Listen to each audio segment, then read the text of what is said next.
everyone. I'm going to call the March 1st, 2023 Finance Committee meeting to order.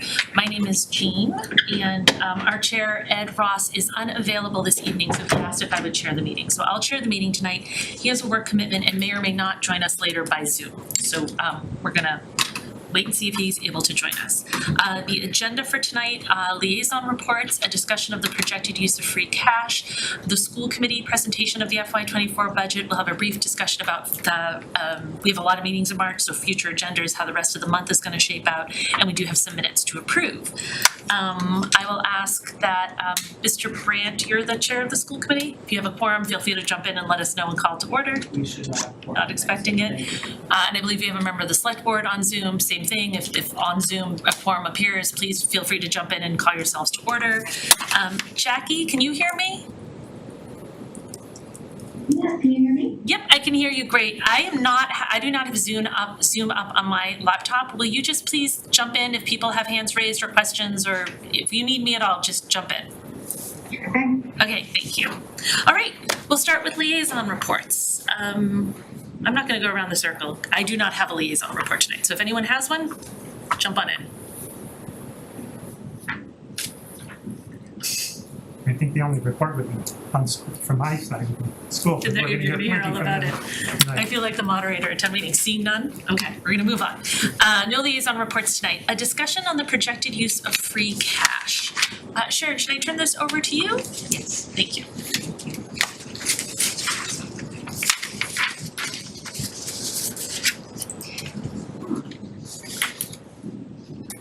So this is the financial forecast, and at our last meeting, we talked about having made a late change to accommodate cost to the gas line. We explained that we had built up the budget for gas knowing that the contract was going up at the end of the fiscal year, but it was only going to affect 1 or 2 months in the fiscal year. But in order to buffer, we increased by 10% or 15%, I forget what it was. And then the next year, we brought it up all the way. And we didn't know about what the increase was actually going to be until we met with the vendor and reworked the next contract. And when we did that, we were able to see that it was even going to be worse than we thought. But it was only going to affect 1 month or 2 months within fiscal 24, and we had talked about the school department having the need for a little extra funding for full day K. And so we opted to make adjustments, late adjustments, which we never do, to accommodated costs, which is what we brought you together for. And the request that evening was for me to show you this document with free cash not going up, and actually show it out to fiscal 27. So actually I'm looking at what I gave you and it only goes out to 26, so I didn't realize that before I printed it. But on the screen you can see through 27. And at the top here, you see that the green, the 4% is where we are at for an operating budget right now for fiscal 24. But now we're seeing for fiscal 25, 26, and 27, 2.75% operating budget, 2.8 if I leave the free cash at 2.580, like not letting it go down. And only other thing that changed aside from the free cash that we talked about was Fidel had conversations with the DPW director about purchasing rubbish barrels, those automated the barrels that can be picked up by the trucks, and that was like $900,000. It's something that Jane had mentioned to me, but we didn't know how much it was going to be, and we were looking to try and move that forward a little bit faster. So I put it on the debt plan and the capital plan for fiscal 25, and that changes our debt number and everything. It changes everything for fiscal 25. So we were closer to 3% when I originally made the change with a little extra free cash, and so we ended up dropping down to 2.75 with that debt service in there. So leaving all the capital alone and all of that. So that's where we're at. The other thing that you had asked me to provide is the spreadsheet for free cash so that we can like plug numbers in to see what it would look like. And I did provide that. I don't know if it was sent to all of income for Excel because it is a useful spreadsheet for all of you. I think it was. I just opened it. Would you like me to open that so we can play with it, or did you want? I mean, the biggest thing that you had asked me for was to say, okay, what does this look like in future years if we make this change? And this is what it's looking like right now. And it's not an attractive 2.75, but it's not the worst budget I've ever seen. I think I'm gonna turn that question over to the committee. What is your appetite? Is it easier to look at this document, the budget summary? Do we actually wanna look at the spreadsheet of free cash? Keeping free cash level, you're not gonna see free cash going down. You'd have to be putting bigger numbers in to see, like, I think that the intent when we originally started looking at that 10-year projection of free cash is how much can we use every year and still stay above that 7%? Well, if you're keeping it low, you're not gonna. Right. Yeah, so it's not really showing much in its form the way I sent it. It's more if we decide to play with the numbers and decide if we want a bigger number in future years and what our tolerance level would be. But that's more a decision for you guys than it is for me. So, Sharon, I know you just said that, our reserves would stay level, assuming that the, amount that we were putting in from, to support the operating budget from free cash stayed level, but, that's entirely dependent on assumptions about regeneration, right? I mean, that's, if you Yeah. assume, if you assume whatever, 200 and, so you have the 2,580,000 and the 350 have to be regenerated every year. Yeah, if we weren't regenerating it at that level, then it would go down. But I don't think, because at the levels we have of free cash, it would take a while to bring us down to that 7% minimum, right? I guess it's, I mean, we'd have to have several years where we didn't have any regeneration to really get there. So we're not in danger of that anytime soon, but it's a possibility, especially in this environment, so. Yeah. This current year, I'm not seeing that we're trending low on our revenues or anything like that, but who knows what the next year brings. Inflation is very high, and it's hard to know. Like, anytime we made assumptions during the pandemic, we were wrong. We thought people aren't gonna go out and get meals tax is gonna be down, nobody's buying a car, and all those things we were wrong about. And if you think about it, maybe not as many people go out for meals, but all the cost of meals when you go out is higher. So maybe it stays the same, maybe it goes up. So and then car prices are up. I wouldn't want to buy a car right now with interest rates and the car prices are up. But what if you have a lease and it's coming up and you're forced? What if your car breaks down and you're forced? So, like, there are reasons why people still do it in the worst possible time. So we're trying to kind of consider all things, but every time we're really conservative, we tend to go the wrong way, which is good. I mean, it helps us with our free cash, but we always, during the pandemic, we were very conservative, and the numbers for meals tax came in way above what we thought they'd be, and so did motor vehicle excise, and those were two areas we were sure were going to be hit hard. So it's just hard to know. The other thing I wanted to say about, on the subject of free cash was, I know we have a policy about 7%. I also know that we heard a lot about 10% in the municipal finance presentation that we saw back at the Financial Forum, and how that's, probably contributing to our strong bond rating.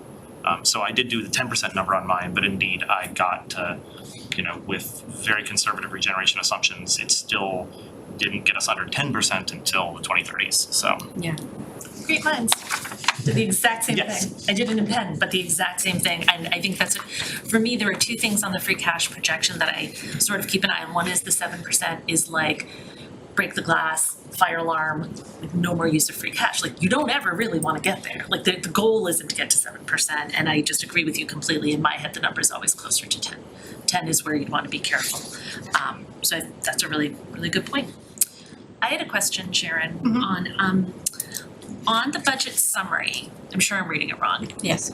It looks like you assumed in FY '24 and '25, I'm looking at the free cash and extra for capital, 2.58 and then the 700. And I think we said we would do that again for another year, and then you took it out. So the budget summary reflects the conversation. Yep. If you go to the spreadsheet, I was trying to see, and I may be looking The at, spreadsheet for free cash? yes. Okay, let me open that. I'm just trying to see if it matches, because I almost, It's the 3280. yeah, so it's FY '24 is 32, but shouldn't FY '25 also have that? It is, I think you're looking at the, you might have, oh, no, it's not, yeah, you're right. You're right. Okay. Are you saying that on the, If you look at the spreadsheet, I would have thought that the total use of free cash would be 3.28 over '24 and '25, and then drop to '26. you open this up? It's cell AC 24. And I'm not sure this is meaningful to, I mean, to your point, Joe. Oh, I see what you mean on fiscal '25, I'm not showing the right amount, I I put the 2.580, but still it's not that much of a difference that we're gonna Right, be down. it's Yeah, not but gonna I have- see what you mean. Yep, okay. I just wanted to make sure I was reading it right. You definitely are. Yeah, the way I look at the free cash, Joe, we have a really similar point of view on this. One is I have 10% more in my mind than 7. And the other thing is that regeneration. I just think that is something we need to really keep a close eye on. But that actually, that's all I had on the spreadsheet. I did have some questions on the budget summary. Okay, Do you mind if we take a look at that? let me close this and go back to it.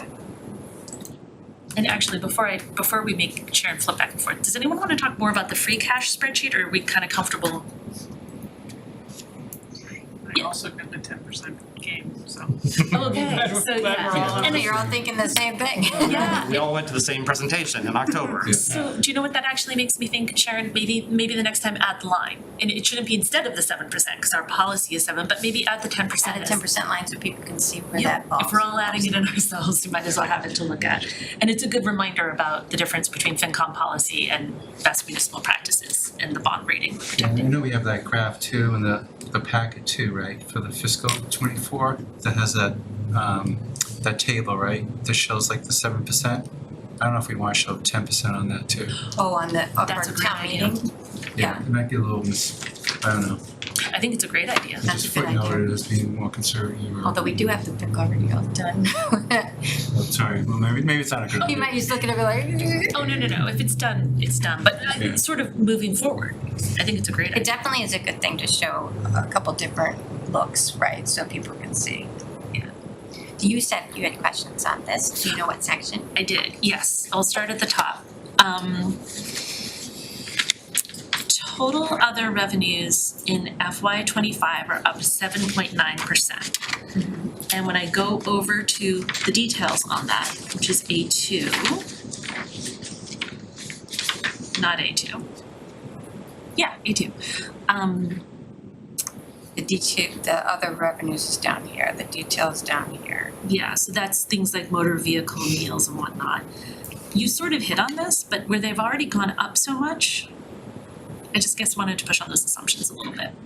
It definitely, I mean, as we see the year play out, it will be very telling, but I feel like we're really high on our projections still. I mean, some of the areas, one area that I see that's way over is interest earnings. We're getting 4.5%, like we were getting less than 1% before. So some areas were well over budget already. Penalties and interest, fines, all of those are over projection already in the current fiscal year.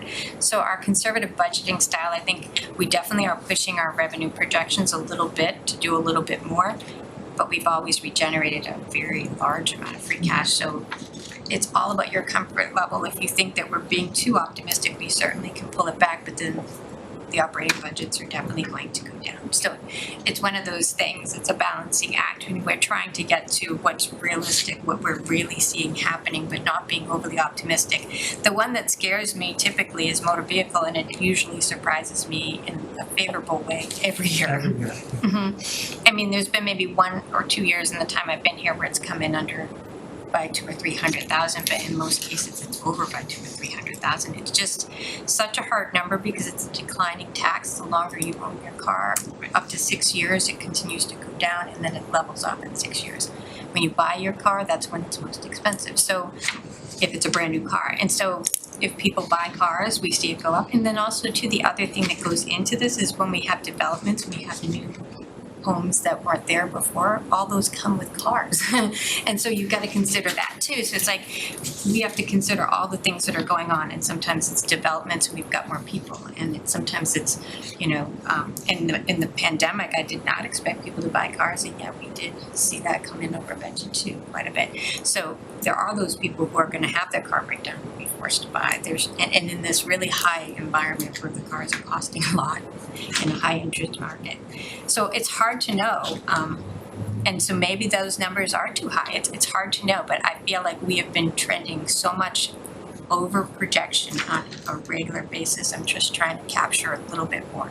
But if you're not comfortable with that, we certainly can talk about it. No, you're actually, you're reminding me of the conversations we had a month or two ago. There are some of these numbers that are a bit eye-popping, like Medicaid reimbursement. It's like, oh my gosh, that's going up so much.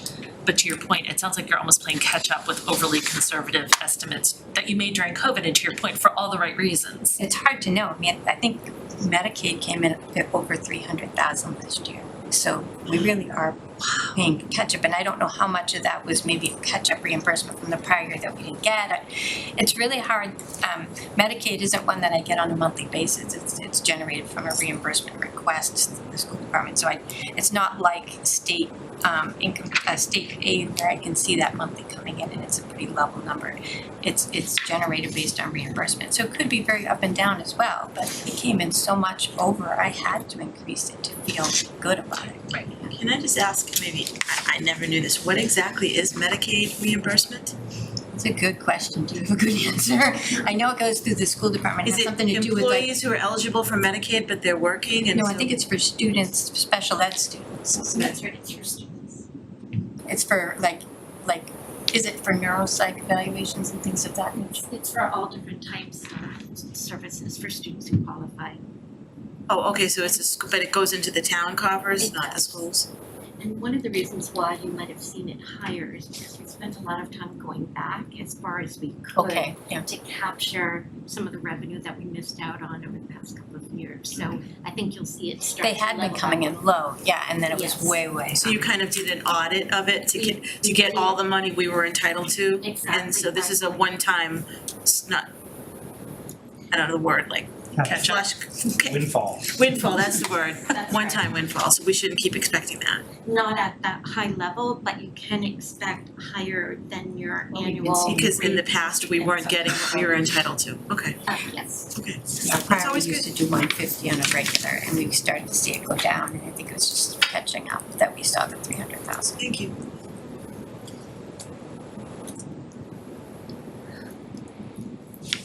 Under accommodated costs, debt D99, there were some big increases in electricity and gas. I assume that's some of the contractual stuff that you had to build. Yeah, so that was the area where we made the change. So natural gas, we had a larger number there. I want to say it was 12% increase in fiscal '24. And when we talked to the school department and thought, we really don't need all that money. That money's really going to go back to free cash. We really need it for the last month or so of the year that the rate's really going to go up. That's where we made the adjustment and made natural gas go up in the year that we really are going to get hit, which is 25. We're going to get hit with a 30% increase. So, and so that's why we had come to you, because originally when you saw this was a much higher percentage, and we reduced it to help the school get closer to that goal, which we don't normally do. Yeah? I'm sorry to interrupt, there's a hand on Zoom, Karen, you're here? Oh, thank you. Go ahead, Karen. Okay, well, I can wait, I just wanted to ask a question before you moved on. Oh, sure, go ahead. All right, so I just wanted to, Sharon, if you can help me, and I can only see part of your spreadsheet on the screen. I was calling our owner's return on investment from RMLD revenue, but I'm not sure if I should be calling it revenue, if you're classifying it revenue. I saw payment in lieu of taxes in there, and that would be So- one aspect. The RMLD payment is, we call it an earnings distribution. It falls under other operating transfers and available funds. And I think it's on the screen right now. Is that what you're referring to? Or they pay us two different things. That RMLD payment under operating transfers and other available funds, that is the earnings distribution. And then they also pay us a payment in lieu of tax. And they pay that to each one of the 4 communities that they serve. So this is the earnings distribution. Is that what you were looking for me to show? I actually think we might have that reversed. The payment in lieu of taxes is about 2.5 million. But the No. return on owner's equity is The return on owner's equity is what you're the seeing variable there. part. That's We the have the fixed component and the variable component. 2.587 is what we call an earnings distribution. That's return of profit to us. And then Okay. then payment in lieu of taxes is more for, them having polls in each one of the communities, and things go wrong with those polls and they have to be serviced, and so there's even though they're not taxable, they have to pay in lieu of tax, or we negotiate something just for what we have to do just because this infrastructure's in our town, you know, the police might have to come because the line is in the street or whatever. And so they pay that to not just us, but to Wilmington, to the other communities as well. So that's the payment in lieu of tax. The RMLD distribution that we get that's here at 2.587 is kind of like our share of their earnings, I guess I'd say, their end earnings above the line or below the line, your earnings, I get confused. But it's basically our share of their profit. Okay, so we might wanna talk about this offline because we receive, because they have a building on a property that we own, we receive a payment in lieu of taxes and it's about this figure. And I wouldn't know off the top of my head what our owner's return on equity is, which is what they call it. So if it's okay, I'd rather I just We give can you a talk call. about it. And- We do have, Thank you. we do have payment in lieu of tax coming in from them for all of that, including the building, but I don't think it's that high. The annual payment is $2.4 million. I'm surprised this, but then there's the owner's equity. So, okay, no, you know what? We'll keep going. We can certainly talk about Intention it. to where do you categorize these before, and so that's why I have questions. So that's okay. Okay, Thank you. thanks. Okay, so it sounds like Karen can get some clarity on that offline. So while we're here on the natural gas and things, I saw a headline, and I don't know the details of it, that natural gas prices have actually dropped a lot since January. And I wonder, is that sort of spot prices and not relevant to our contract, or do we actually, are we seeing it kind of settle back out, and maybe if we get our contract set up? Yeah. So I guess the short answer is that we have a consultant basically that tracks it for us, right? This consultant was imploring us actually last summer to actually execute a new contract because the increases that they were seeing at the time were huge, right? They were seeing increases of $12 a decatherm, right? And we were previously at $4, right? So it was 3 times more. So we locked in, if you will, right? In November of 2022 at 6.4. So it is the 33% increase that we're showing in the budget. It's hedging, right? So there's times that you win and times that you lose.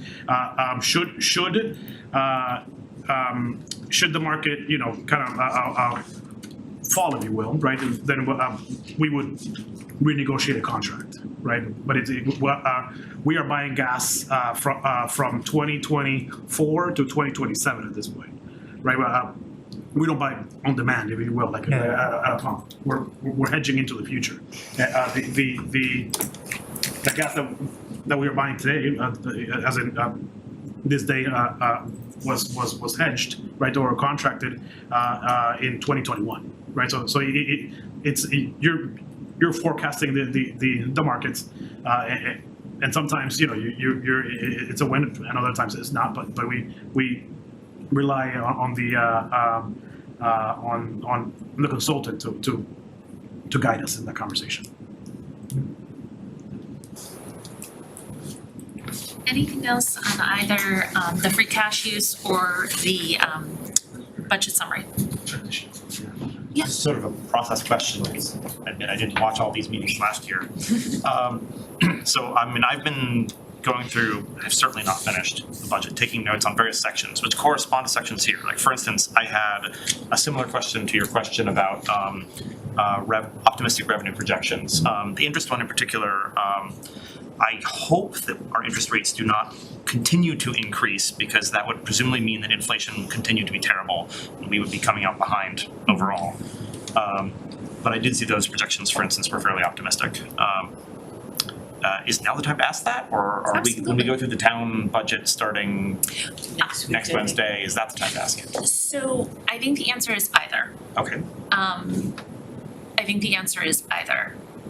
I think if you've got high level questions about this, I think this is a good night to ask. If you wanna, we're gonna presumably go by department through the budget process. If you really wanted to be like, public safety, how much, then I'd say wait for the department presentations. Does that make sense? Okay, Yeah, so I'd say if you have any questions on these numbers, tonight's the night to get them out. alright. Well, then I sort of half-assed one question already, and let me. You mean ask the interest earnings one? Yes, the interest earnings one. So our new treasurer has negotiated a lot of great interest rates with our funds, and we're getting at least 4.5 on most funds that we're holding. And so right now, we're at 236% of the budget. So I have to bring it up because, Yeah. it just, Right, and when we start to see it go the other way, then we bring it down. So we don't ever really bring it to its full, whatever it's going to be, especially knowing it could be very up and down. But we definitely have some money there that could be useful. And so we should be giving a little boost to what we really know is there.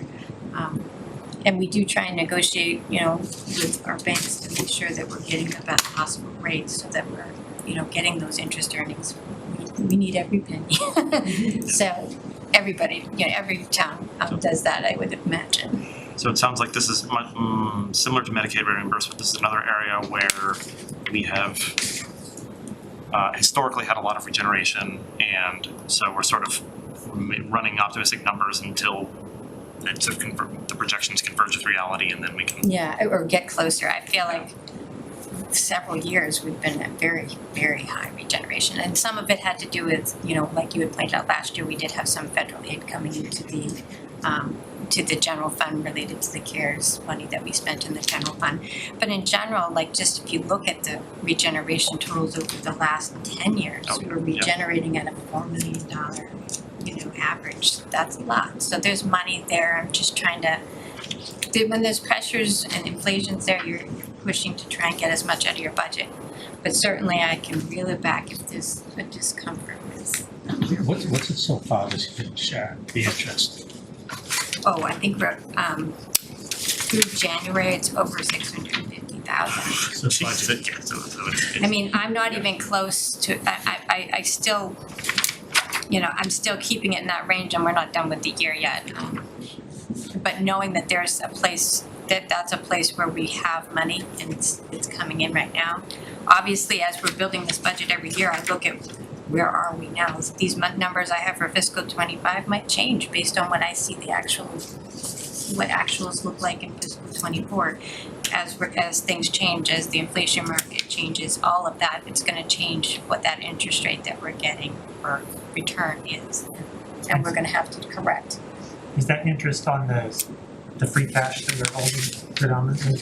All of our cash. And since the free cash is still there and we see the interest rates going up, we're pretty sure that number, I mean, some of these other things, like you never know if people are gonna buy cars, but Yeah. we know that free cash isn't gonna vanish Yeah, we overnight, know so- that we always have on hand a certain amount of money that we're always gonna be earning interest on. And so, and we're getting much better rates than we were. But if you remember a few years back, we were over $1 million for our interest earnings before the pandemic, so, and we were trying to up it, but not be too conservative, knowing eventually it would come crashing down during the pandemic. It started to come down.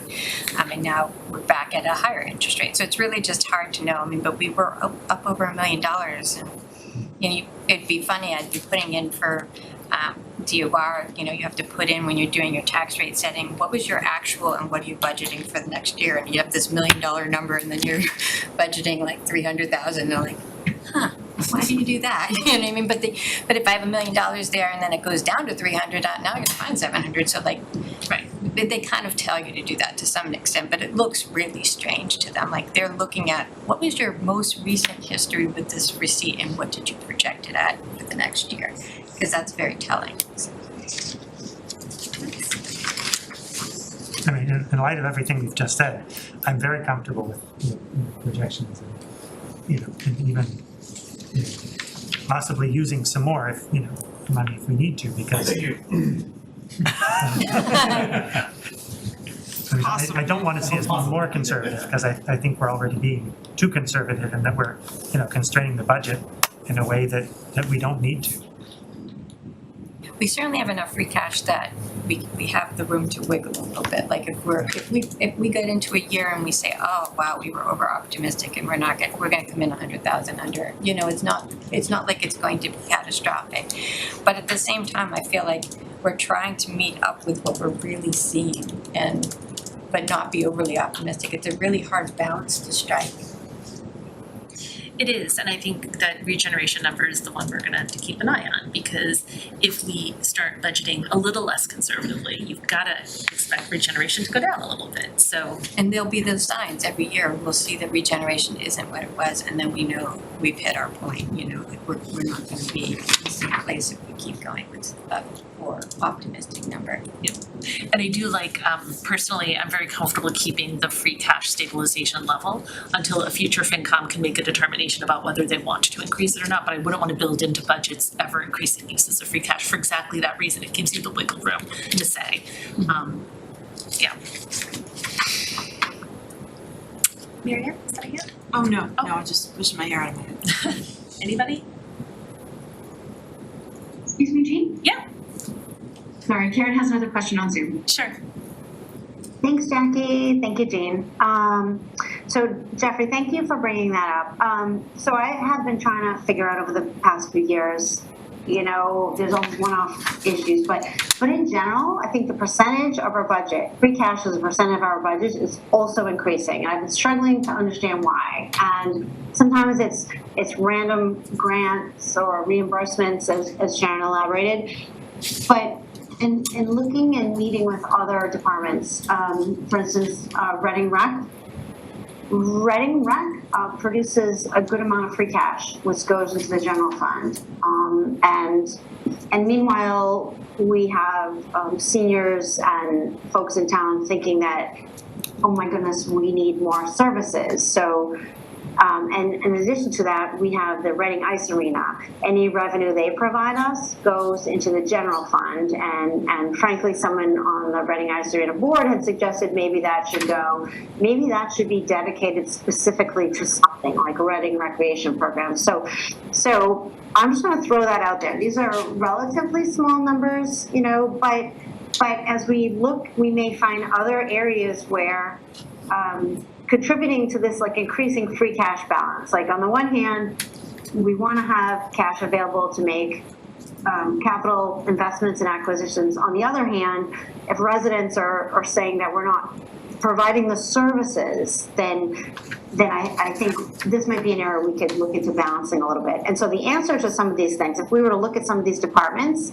that actually generate contributions to free cash and started saying, well, could we direct them to other purposes? That would fine tune our free cash regeneration. We would have less wiggle room, less surprises, which I think for people that budget, fewer surprises are always a good thing. So I thought I would just contribute that. Thank you. I just wanted to mention, she mentioned the ice arena. The ice arena money does not go to the general fund. It goes into a revolving fund, and it has been used as a funding source in the past to fund the operating budget, but hasn't in many, many years. I think probably 8 years or 9 years it has not been used, but it used to be very regularly used in the section where you see operating transfers and available funds. We used to actually see the ice arena come in there, and we would have money coming in from that fund where we keep the money that comes in from the ice arena. So Sharon, thank you for bringing that up. So I know those numbers are significantly down, and sometimes they're zero. Mm-hmm. So what do we do with that revenue transfer now, just to be clear? So whenever the money comes in, it goes into this operating fund, but we have not been using a funding source for years because for several years, that building needed a lot of capital work. So there wasn't a lot of excess coming back to us. The lease agreement was such that the rent we get for the building is whatever's left over based on this calculation that they have. And some years we get $100,000, then 1 year we could get $20,000. It's whatever's left over, and it's a calculation that's defined in the lease. But in years where they're doing a lot of capital, we've gotten nothing because they're trying to maintain the building with the money that they're making. So because we didn't have a lot in there, it hasn't been a source that we've looked to fund anything, but over the years that we haven't been looking at, the balance has accumulated. There could be enough to be funding something. I forget what the balance is, though. Do you remember? I do. And there will be a potential article in town meeting this April. We have a deficit in Birch Meadow Phase 1. It's essentially we received $1.5 million from ARPA, and we just opened the second bid today, and unfortunately, it fortunately came up 2.4 total. So obviously it's up to town meeting, but certainly one component of one potential funding source is this fund from the ice arena. It currently has about $380,000 in it. So it certainly won't make up for the entire deficit, but we'll be talking in the next couple of weeks about that. And the governing structure of that revolving fund falls to the Burbank Ice Arena governing board. No, that transfer from that fund, as any fund, is up to town meeting. It has to go to town meeting. Okay. The governing body has to. So I was mistaken. It doesn't go directly to the general fund. It goes into a revolving fund first, and then town meeting decides what to do with it. And we made no decisions on this revolving fund in years. Is that what you're saying? That's what I'm saying, yes. Thank you. You're welcome. Anything else? Anybody on Zoom have any questions? Thank you, Jackie. Sharon, thank you for answering all these questions and the excellent work that you do. Thanks, Sharon. I think we're moving on to the school committee recommended budget for FY24. I don't know if I'm inviting Dr. Mlodzinski or Susan or Mr. Brandt. Both of us. Yeah, I'll let you decide who talks with. But we're looking forward to hearing from you. I did have an opportunity to begin to read through the budget, and it's a phenomenal document. It's clear, it's thorough. I really appreciate how it is tied to strategy. So really, really excellent work. Who wants to sit, who wants to stand and present? You should probably stand for RCTV purposes. So, why don't I start this evening, and Dr. Mlodzinski and I will. If you want, you can sit here too, that's Oh, no, this is, I think this is fine. If you're comfortable, thank you. So thank you very much for inviting us this evening. Jackie, I think you're running the slideshow, right? So you could proceed to the next slide. What we wanted to do was speak with you all this evening about a few different things. One is we wanted to share with you the FY24 school committee recommended budget summary, the financial summary. We wanted to review with you the context for and approach to developing our budget for next year. We wanted to review what all of our FY24 budget investment priorities are, the FY budget development timeline, and then spend a brief amount of time talking about beyond FY24. On the next slide, very, very brief summary. Back in October, we all came before you. We discussed the FY24 budget guidelines. Finance Committee provided a guideline of a 3.75% increase over FY23, which was about $1.9 million. Since then, the town manager and the staff had identified savings from the utilities accommodated cost budget and identified $150,000 in a community priority for the specific use of absorbing the cost of full day K or some of the costs related to full day K. Total incremental increase over FY23 is $2.223 million, which represents about 4.29% increase. So the school department's FY24 budget will total $54,006,623. On the next slide, we broke down for you sort of the three different buckets, more or less, of our FY24 budget. The first bucket totals all of the investment priorities that we identified and calculated that align directly with our strategic objectives. Those increases total $1.7 million. The second category has to do with our baseline expenses. What is it that we needed in order to accommodate and pay for our contractual obligations and all of our known expenditures for FY '24? That totaled $1.1, almost $1.6 million.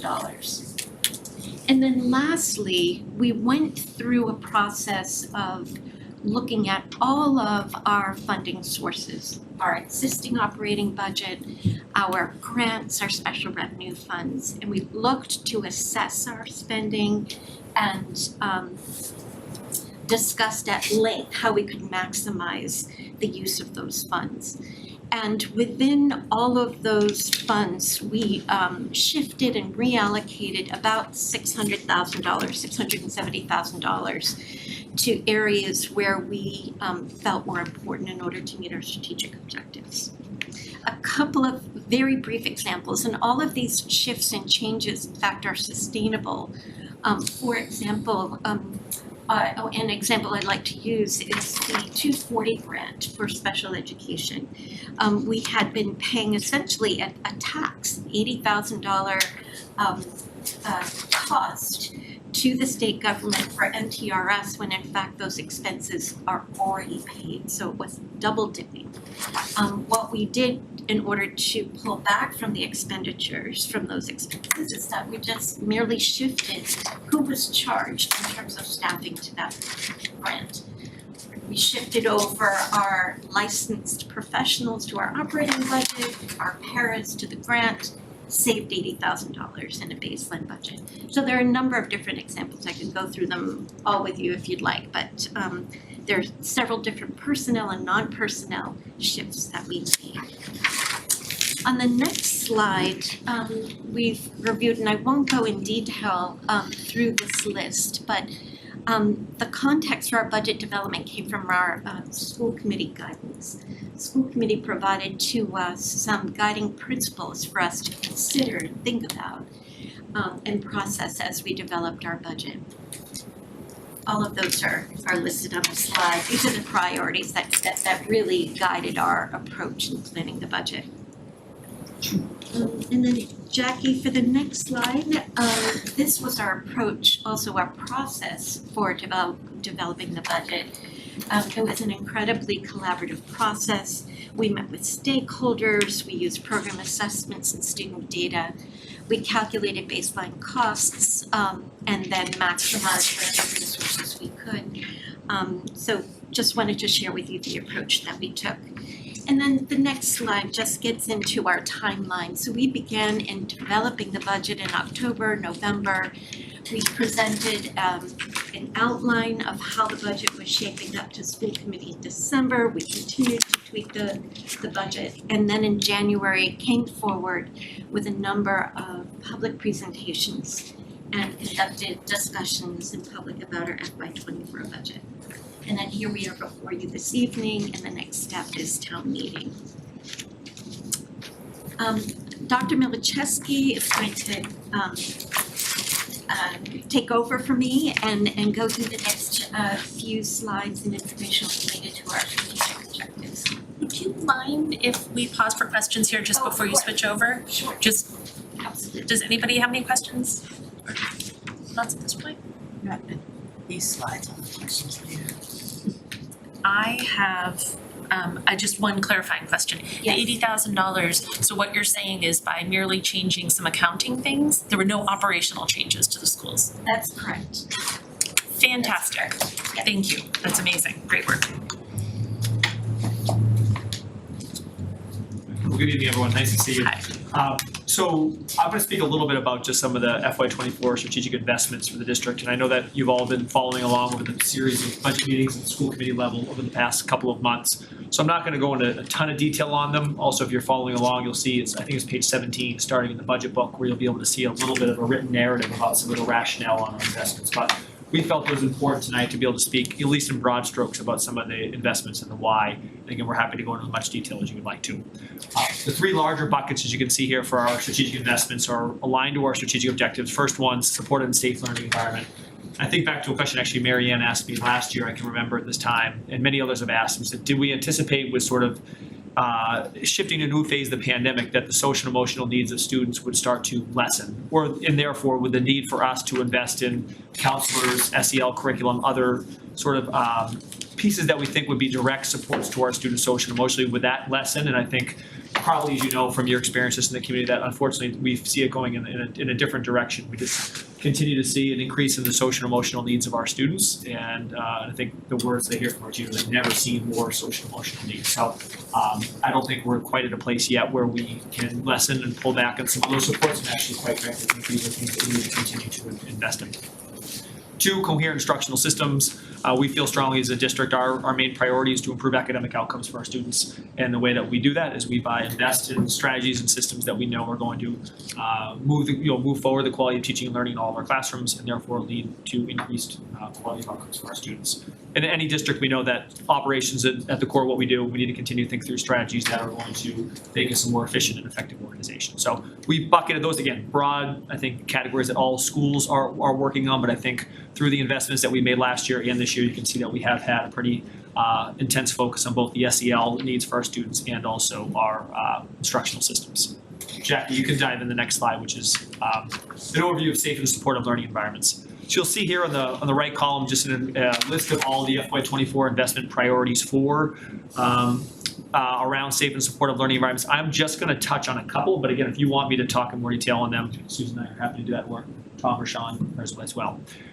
First, you see that there's the building into our operating budget some of the key roles that were on the ESSER grant before. A lot are SEL related roles, secondary counselors, 2 FTE, special education teacher, 1 FTE, and then 2.6 FTE on team chairs.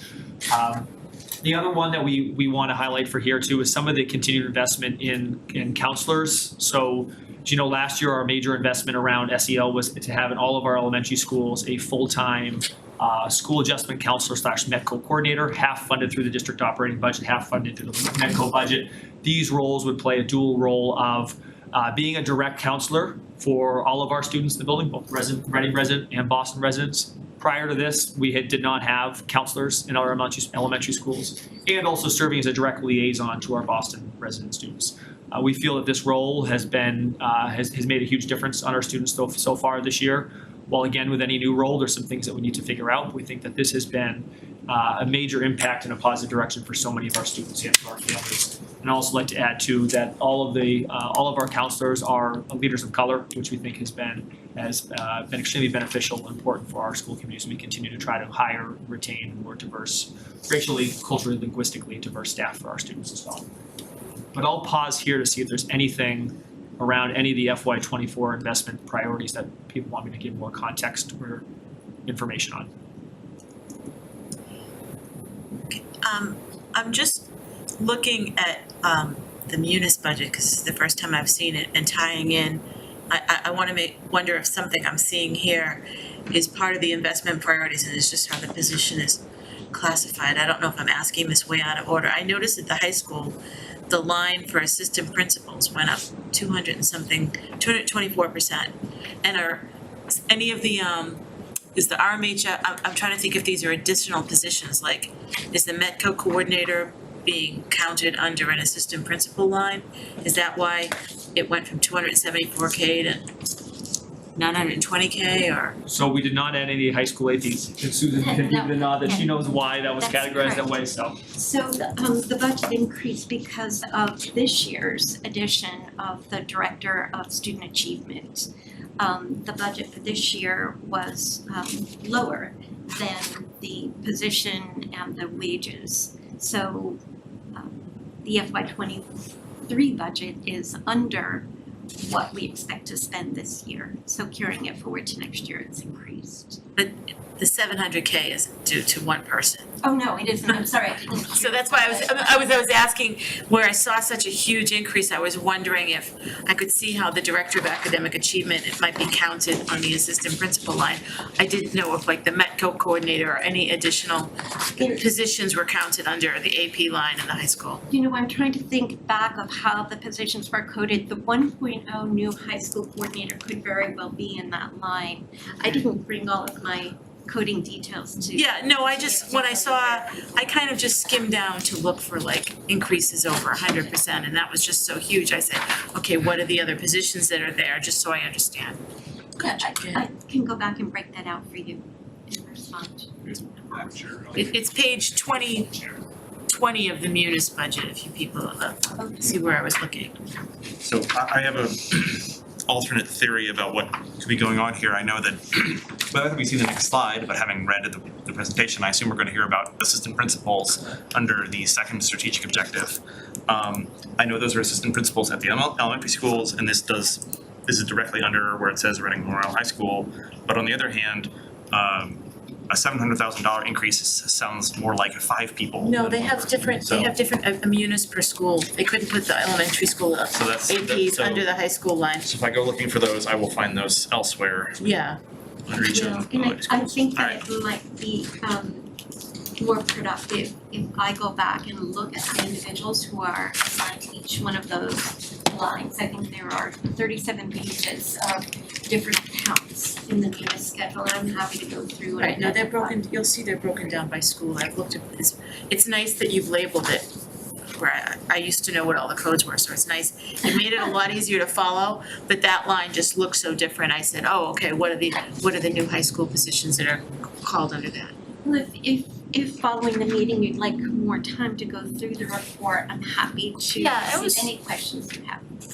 That was just one that came up. I have a couple of other minor ones, but it's more, what I noticed, which was something that was unusual, in looking at all of the schools, there were one school had a big jump in para salaries compared to the other ones, which were very flat.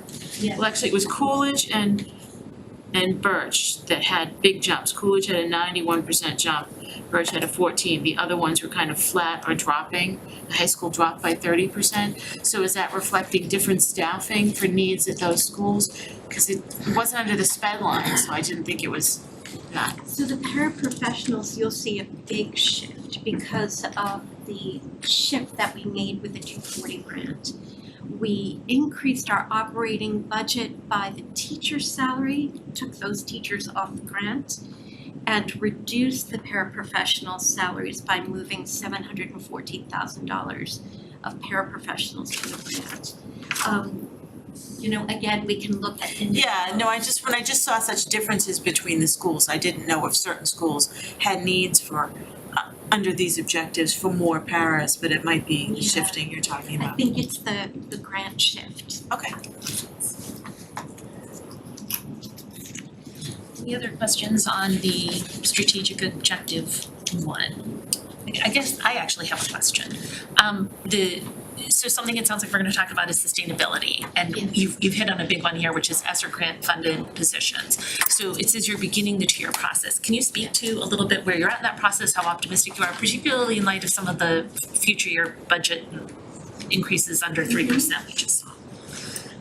So as of this year, there are 5.6 FTEs, and there's some additional information in the presentation, but there are 5.6 FTEs this year charged to our ESSER grant. At the end of, beginning in FY '24, we're reducing that FTE amount, I think, to 3.6. Where at the end of, I think it's September 2024, the ESSER grant is going away. So the FY '25 budget will absorb about $259,000 of the ESSER salaries.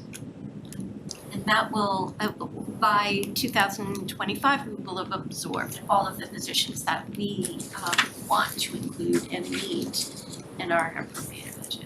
Fantastic, thank you. Great. Yep, Just kind of related question, but in terms of the medical funding, do you ever have like timing differences there, or in terms of the grants, like can you talk to that process? Just in terms of sustainability, right, so.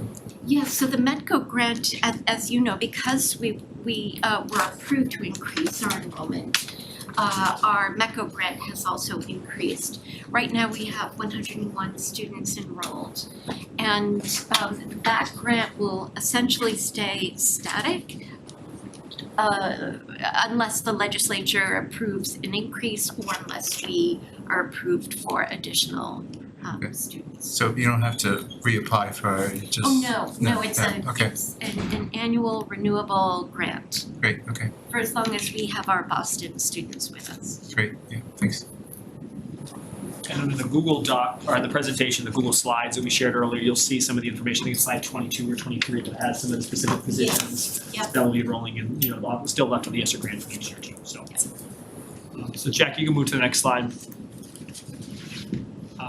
Okay, so this is where I think, obviously, our largest investment, I want to spend a little bit of time talking about that under coherent instructional systems, was the addition of 5 assistant principals at all of our, one at each of our elementary schools. I know for those of you who have been involved with the schools over the years know that this has been something on the radar for schools for a long time.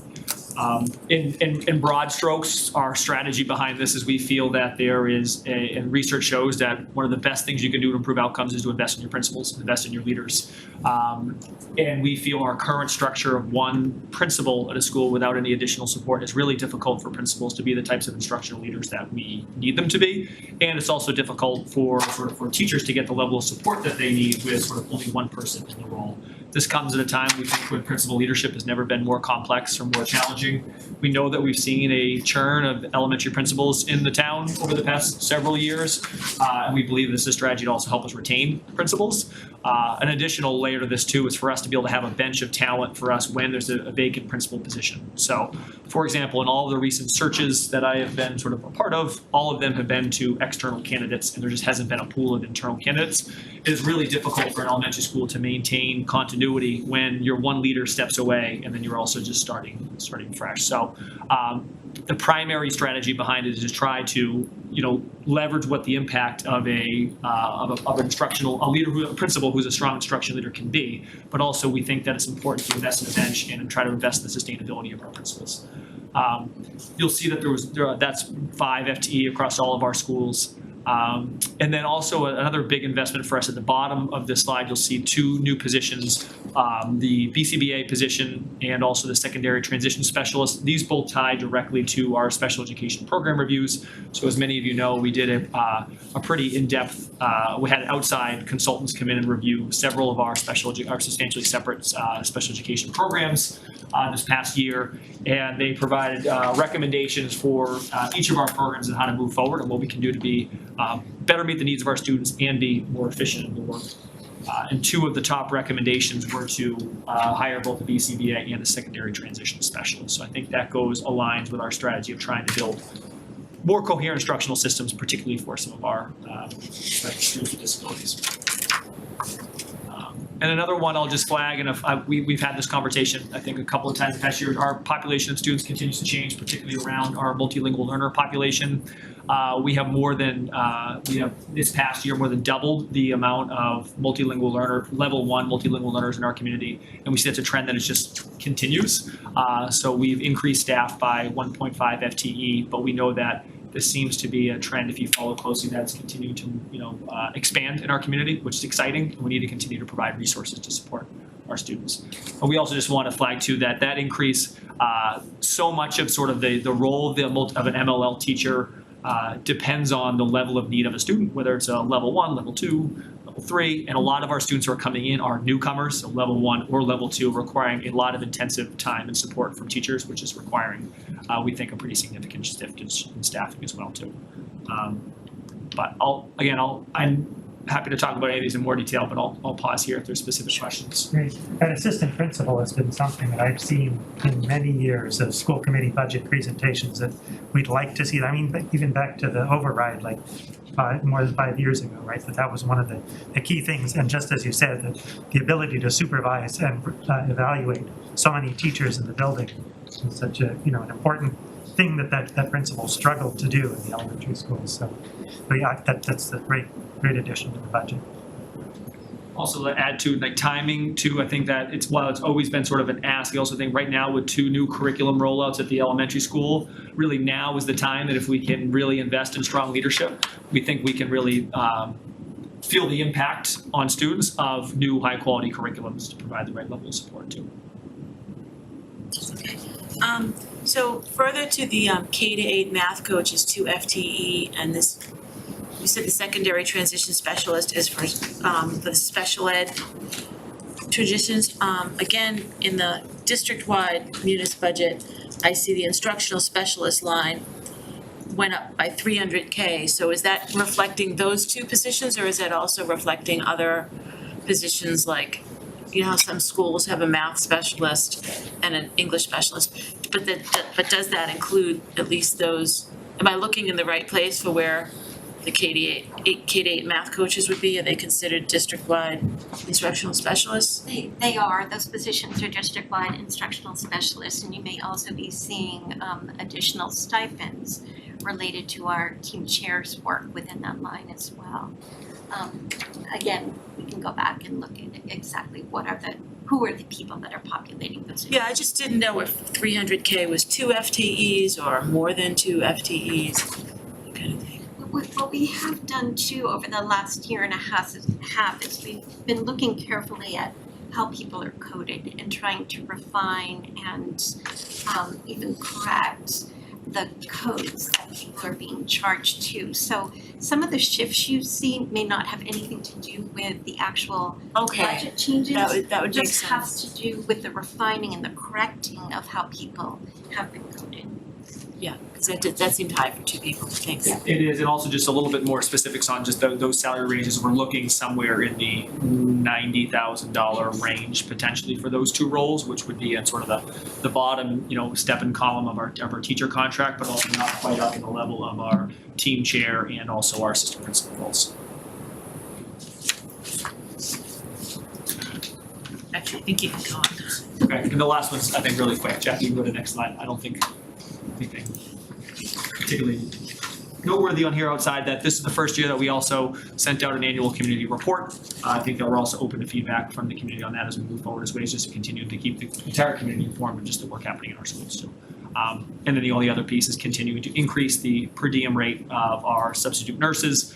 While we have increased the nursing staffing over the past year, we continue to feel the impact of just nurse absences and that impact on students. So to be more competitive in the region, this shift in per diem wages will be, we think, a lift for us in getting more candidates in the door.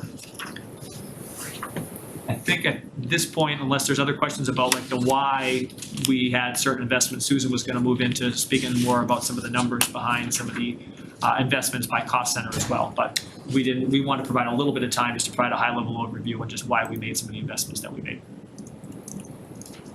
Sounds good. Thank you.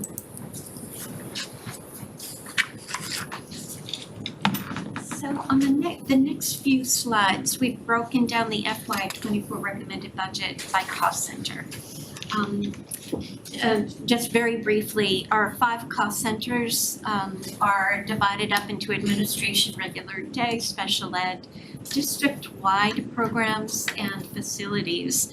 Regular day and special ed clearly make up the largest piece of the school department budget.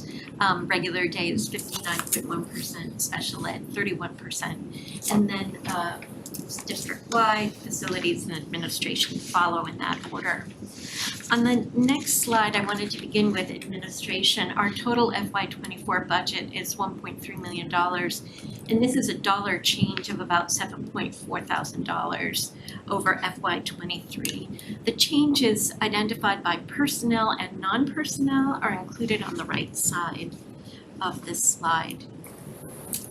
The administrative costs cover expenses related to the central office and district-wide administration. On the next slide, we'll take a look at regular day. The regular day FY24 recommended budget is $31.9, almost $32 million. It's a $2.2 million increase over this year, and the change is about a 7.6% increase. These costs associated with regular day cover salaries, services, equipment, instructional services for our students. On the right-hand side, we've broken out that 7.6% increase by personnel and non-personnel. Then on the next slide related to special ed services, you'll see that the FY24 budget is $16.7 million, which is a decrease over FY '24 of $216,000. Most of that is made up of some of the enrollment shifts that took place within our special ed budget, but more specifically, we have a process of setting aside 3 unallocated tuition fees.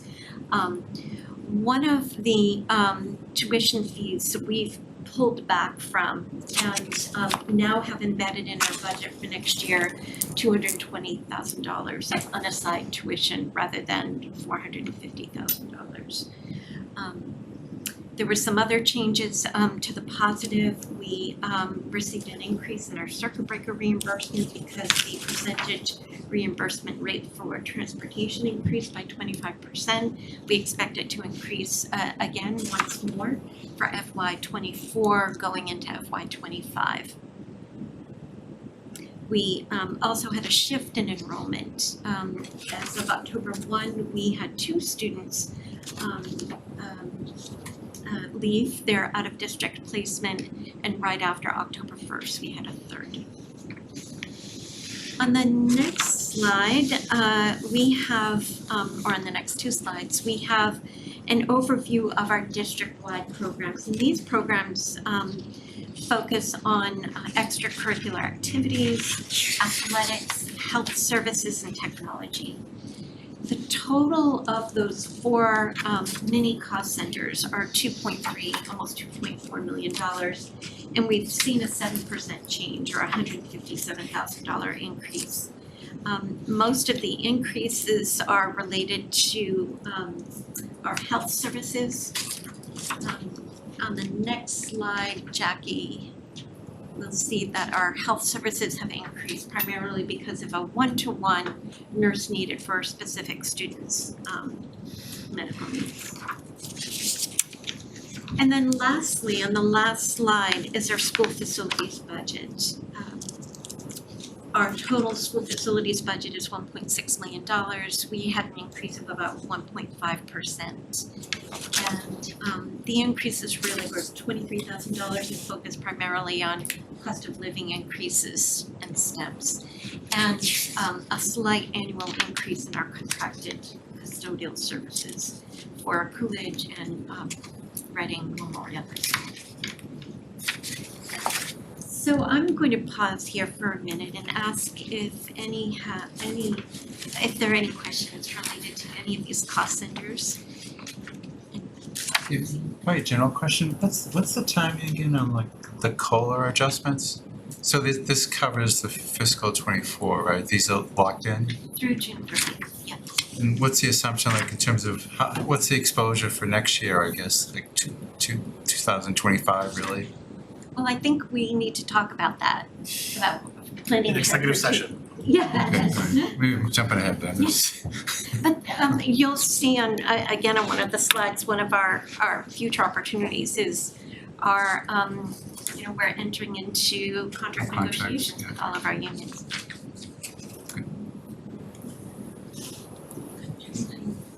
On the district-wide, I know you noted there's an increase in transportation costs, and in looking, sorry, I'm gonna be your munis lady tonight, cause that's where all the numbers are. I just see a big difference in the rate of increase in athletic transportation versus extracurricular. I don't know whether we're transporting more kids with extracurricular, because extracurricular transportation went up 73.9%, and athletic transportation went up 14.3%. Are they with the same, are they contracted with the same group? And are we suddenly providing additional clubs or something with extracurricular transportation? I just don't know why one went up more than the other. So we use the same company, North Suburban Transportation. For FY '23, we decreased the transportation for our extracurricular accounts, I think by $10,000, because there were fewer participants, when in fact this year it increased, and we expect it to continue to increase, which is why we shifted back up. Oh, okay, so it's reflecting more participation, not a different level of charging for the same amount of services. Thank you. Well, for extracurricular, and I would like to mention to you regarding athletics, because there are some additional costs with athletics, because sometimes, given the lack of drivers, buses have needed to stay at a particular venue and wait for students, and we're charged by hour. Right, I by saw the you guys event. mention that at the meeting, that's a big Yes. expense. So rather than having the buses return and maybe do something else and come back, the company has just been allocating one bus, and we've, had to keep them there. So we've seen an increase in athletic expenses. Okay. In FY '25 it will be the start of a new contract, 3-year contract, so we'll be going out to bid in the fall. Thanks. So it looks like a lot of the positive financial news in special education is driven by particular student circumstances. And I know that's a heavily volatile number. My question is, do you have any concerns about what happens if the pendulum swings in the other direction? So next year, a very high needs child or two moves into the district. In other words, does this change your baseline? That's such a great question, and we've had a lot of discussions about how we manage, financial risk within that account. So we have built in a series of layers or levels of contingency for our out-of-district sped account. So beginning with prepayments, we prepay $980,000 for the next year. That is not factored into the budget. It's with savings that we prepay special ed. So we know that we have that money available. In addition, when we budget for students, we budget for every student, every service that they need. Even students that are pending, who haven't an out-of-district placement yet and may not, but students that are on that may, we budget for them. So we have about $500,000 set aside for those students. We also have this year 3 unassigned tuitions in case someone moves in from out of town and we need to, or have a surprise, we need to pay for out of district tuition. For FY '24, it's $220,000. We're speaking this year about hopefully establishing a special ed reserve fund, which will further the belts and suspenders of ensuring that we're not caught by surprise. So we have a number of processes, and then during the year, we're meeting every month, sometimes sooner, with our special ed team, with our team chairs, and with our student study teams in our school buildings, monitoring students to determine how costs and services may shift and change during the year. Fantastic answer. I have a follow-up on that. Okay. The decision to go from 3 to 2 unassigned tuitions, it feels to me, this is sort of, I'm asking philosophically, is that similar to what Sharon talked about doing on her side? We're looking at, sort of wanting to be thoughtful and wanting to be conservative, but wanting not to put too much money aside that we're not sure we're gonna even need when you can deploy it elsewhere. It feels philosophically it's a similar shift. Very similar. In fact, Sharon, when you mentioned that, I was thinking that's exactly what we've been talking a lot about, being more strategic with our funds rather than holding on to these funds in our operating budget, and we may or may not use them, and instead do something like establish a special ed reserve fund so that funding is there, and then with the funds that we have in our operating budget, we can be more strategic and align our resources to them. It sounds very consistent. The only thing I guess I'll throw out for the committee to consider, for me, that's just one more reason to look at regeneration. If we're making these shifts, which I think are well justified and well thought out and very smart, I do think it's a little dangerous to expect the same level of regeneration we have historically, which isn't a good or a bad thing. That's just a thing to be aware of. So thank you. You're welcome. Yeah, that was a fantastic answer. Anybody else on those last couple slides? I actually have one more. Under the district-wide health services, so that increases substantially to 7%. I don't think you're gonna be able to do this math in your head, although you might be able to. I would not be able to. It sounds like there's a particular student need with a one-to-one nurse that is just would you say that's driving most of that? It's driving it all. Okay, that's exactly what I Yeah. wanted to know. It's a particular circumstance, that's the cost, That's right. but you don't see anything else in that that's No, problematic. just steps and COLA and that one additional need. Perfect. We increased the substitute wages, our per diem substitute wages, and that's actually being funded through the DPH grant, Department of Public Health. Could I just add, Yeah, sure. there was a question earlier about Medicaid reimbursements. If that student happened to be a Medicaid member, that's the type of cost that would be Medicaid reimbursable. It's an example of the type of cost that might be Medicaid reimbursable. Perfect. Yeah, thank you. That was your chair, right? Mr. Brandt, chair of the school committee? Oh yeah, sorry, Sean Grant. Just for the record, thank you. And if I could add one more thing about Medicare too, so we received, I think in the last year, about $350,000 in Medicare reimbursement. A couple years prior, it was only about 80 or 100, but the steady state, I think, is closer to $200,000. I was taking a look at the pre-COVID levels. So I think that if Sharon I wants was trying to get back to somewhat closer Yeah. to pre-pandemic. So about 200,000 is probably where we wanna be.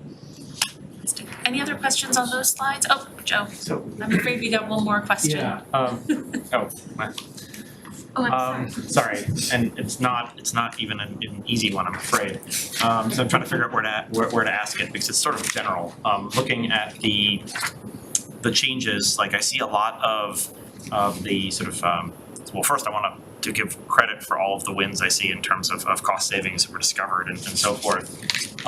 I see a lot of cost increases in personnel, and I see the decreases, or at least much comparatively smaller increases in non-personnel. Now this year was a little bit extraordinary. Because of the we went ahead with the 3.75%, and then that ended up being supplemented even further because of the accommodated cost change. So we're proposing to hire a lot of people who, of course, we will then have to pay the year after that, when we won't have the same, gas savings windfall, and we won't be increasing, we will, I think the, current, working plan is to keep free cash support for operating budget flat, which means it's going to decrease as a share of operating budget. So are we setting ourselves up for a problem there because we're, hiring as though the budget went up 4%, but the 4% it really is a one-off? Well, I think you're asking about the sustainability of this budget, and many of you have asked about that. So Dr. Milachevsky and I are going to address it in the next couple of slides. So if you'd like to wait, and then if we Okay, didn't all answer right, your all right. questions, I will. then you can ask. Yeah, just maybe another general question too. Not the same as Joe's, but in terms of like the RAC and our ARPA money, like Yeah. how did that flow through, right? And when will that like be completely spent? Like around the curriculum? Yeah, so the money was set up by Sharon Engstrom in a special revenue fund on the town side. And we have issued a purchase order and entered a contract with American Reading Company in order to purchase the curriculum materials and the embedded PD as outlined in the spreadsheet that we shared with you when the award was first issued to us. So those funds are obligated. And in fact, we received another shipment in today of ARC materials, and we're really making progress. So. Okay, but there won't be like that will obviously come to an end at a certain point though, right? There Yes. isn't the notion to continue it, right? Past. For years, there's exactly, yeah. So we own the materials, and some of the materials are consumable. Some aren't. The materials that are consumable will be embedded in our budget to replace, just like Okay. our other. And any training that will be required, you think there's enough room to cover that, like going For forward? the next 4 years. Yeah, Oh. and then as we continue to build the budget, we'll have to factor that in, like other costs. Yeah, great, okay, that's great, thanks. Any other questions before we move on to the next slides? Jackie, is everyone good on Zoom? Yep, appears to be. Thank you. All right. We can move forward. Move Jack to the next slide. Jackie, next slide. So So we just wanted to quickly touch on, I don't think there's any surprises here, just things that are on our radar. I know tonight we've already touched on quickly on full day K, Killam School Building Project. I don't think either of those are surprises for the community, as well as just our continued focus on trying to improve outcomes, invest in our leaders, things like that. There is just one on there that we haven't talked about, which I think is important. I want to flag for the community too, is around the innovative high school pathways. So that means a couple of different things, both innovation pathways, dual enrollment, things like that. And I want to take a couple of minutes just to speak about that to the committee. So as you may know, our high school is sort of undergoing an informal redesign of a lot of opportunities for our students through a couple of different venues.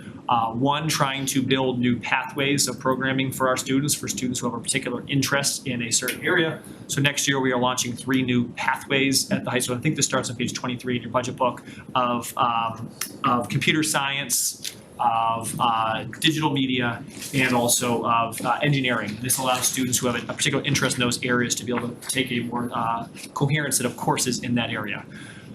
That's also just the beginning of what we hope are more opportunities, more pathways that align to some of our student interests. Also sort of on that radar too, within the pathways, trying to get more hands-on opportunities for our students. So hopefully over the next few years, you see that there is also some ways for our students who are interested in more hands-on opportunities, that's built into some of our coursework. That's all happening through our innovation pathways. Another sort of track for us right now is really expanding dual enrollment opportunities for our students. As we've talked about last year, or actually the past 2 years, being able to roll out some dual enrollment courses through Endicott College. We've kind of piloted that in a couple of different ways, and we think that next year we're moving forward a lot more dual enrollment offerings for our students. That meaning that they can take a course at RMHS that gives them both credits for the college level and at the high school level.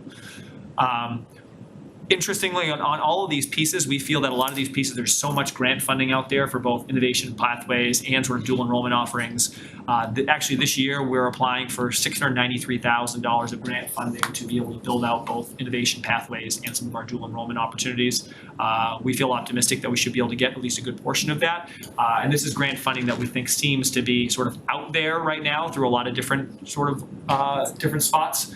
And we think that's something it looks like just where we are in education funding that will be available over the next couple of years. So we think that really aggressively pursuing grants is really important as we try to build out that high school model. Just to follow up on the dual enrollment, because I have 2 high schoolers. One's graduating, so it doesn't apply to him, but I see that they're charging students $125 a credit and $500. So for given the number of credits for classes, I mean, for kids to take these dual enrollment, it's gonna run like $500 a course. And I know they said, you know, maybe students who are eligible for free lunch would get the tuition reimbursed, but do you guys feel that that's gonna limit the diversity and the equity of students being able to enroll in those, and would grants possibly cover some of those tuitions? Because I know I was concerned seeing that and seeing that it was a large number of classes. That's can be a substantial amount if you have a few kids in high school. Great question. That's certainly on our mind. I think a couple of things. This year, when we're the past couple of years, we've done the dual enrollment with Endicott College. We provided it for free for our students as well. So that we removed that barrier for students to be able to take that. As we sort of built it out, we didn't know if that would be a sort of a sustainable model to be able to continue to provide that sort of free for our students. So our high school team right now is looking at grant funding to be able to offset some of the costs for students who do need additional support. I think at the most foundational level, yes, for students, free to reduce lunch, but I think it goes further than that. So we're hopeful, whether it's grant funding, scholarships, but if we think down the line that that's not enough, we need something different, I think we're certainly open to it. Yeah, I just think seeing that and talking to some other high school parents, it could be a barrier, because my other kid took one of the Endicott classes and it was free, and it was nice that was the case, but I think people are assuming you shouldn't have to be paying money to take classes at your high school. I know they're not required. Go ahead, Tom Wise wants to say something. Just real quick to address that, Marianne, I think those of us that have kids that are seniors that are looking at college, $500 for a credit is ridiculously cheap, right? If you think about it, it's more expensive than high school, but you're not getting high school credit. You're getting college credit and high school credit. And so you have to really think about the cost benefit of $500 versus the cost benefit of $80,000. But you need right? to have enough kids willing to pay that to be able to run the class. Oh, absolutely. But that's where some of these other things will come in. So we just have to You have to weigh both sides of it. Can I ask? Sort of, that's one thing on that too, sort of. So in some of the classes, they're offered as dual enrollment classes in that they can, they don't have to, you can have two kids take the dual enrollment class. You can choose to take it as a dual enrollment class or a traditional class, which is interesting. So in some of our new courses next year through Middlesex Community College, students will sign up for, maybe say a 12th grade ELA class that can count as a dual enrollment class. We have no idea how many kids in that class will decide to take that as dual enrollment, but it will still be available to those kids who want to take it as dual enrollment, and some may choose not to as well. Yeah, that's journalism and English 101. Correct. That was exactly my question. I'm just gonna make sure I understand that. So you offer the class for free to all students. Any student can access the class. You're only paying a fee if you're like, I would like college credit for that. Correct. For certain classes, Correct. oh, okay. It gets a little bit tricky because some of the dual enrollment offerings are actually ones they take on campus at Middlesex. Right. Or there's some, but a lot of the model that we're trying to build is next year is a lot of our courses are going to be, our RMHS teachers right now are going to become certified or no, through Middlesex Community College as an adjunct professor. So they're also then, that's how we're sort of getting around, it doesn't matter how many kids in the class decide to take it as dual enrollment. Yeah. Interesting, some of the Middlesex required us to submit some of our teachers' resumes to look at to see whether or not they would qualify as an adjunct professor. Some did, some didn't. Some are going back and sharpening up some credentials, but I think that that's a process we're going through now.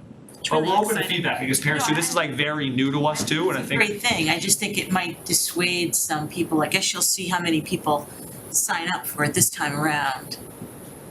And to your point about like part of the strategy for us with dual enrollment is to get students who may not think that college is a possibility for them, like early on to get some college credits under their belt to see that this is something they can actually do. And are you actually creating another barrier for some of those kids that, we need to remove every barrier we can for them at an earlier age? I think those are things that are on all of our minds because this strategy isn't just this is not to like replace just AP, something like that. This is also to create doors for kids that we think might need some door opening for them at younger grade levels.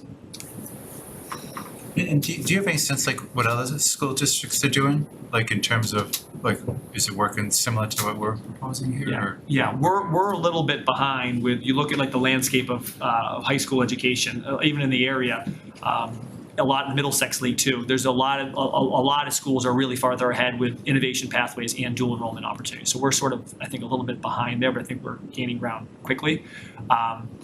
It's interesting too, like, and how do I know that too? I know that by talking to other Middlesex League communities. We know that through talking to other superintendents across the state. We also know that from our students now when they're coming back from college. This year I sat on the panel from students who were freshmen coming back to speak about their experience in RMHS. And one of the top themes that they shared was, we got to college and everyone's talking about how many credits they had and which, prereqs they didn't have to take and whether they're able to get out a semester early, and they didn't even sort of know what this conversation about dual enrollments, carrying credits, all those kind of things were. So I think it signaled for a lot of our staff who are, maybe not sure why we were doing this to be able to understand, oh wow, our kids were going maybe at a disadvantage than some of their peers because a lot of communities have moved forward pretty fast with this too. Do you have any sense if the other middle school districts are charging students for those credits? It's a mix. It's a mix. And it's also a mix depending on partner too. So a lot of schools have just partnered with local community colleges. Some have partnered with more private schools who are, sometimes like with the Endicott one, we had to pay some out of our district budget, but that would be a heftier cost if we put that on students. I would also say the landscape's changing daily with college partners who are like eager to get into this work too. So we just met with UMass Lowell over the past week who are like itching to get into this kind of landscape of dual enrollment, and they are thinking about more ways that they could be more competitive than some of our others. So I think it's not only us as schools trying to get into this game, but it's also universities on the other side. The other thing I want to flag too, as we're talking about this too, is we're working through our innovation pathways. A lot of that work is predicated on having community partners. So if you haven't read about sort of the work we're doing in innovation pathways, I'd encourage you to look on, again, 23, 24 in the book.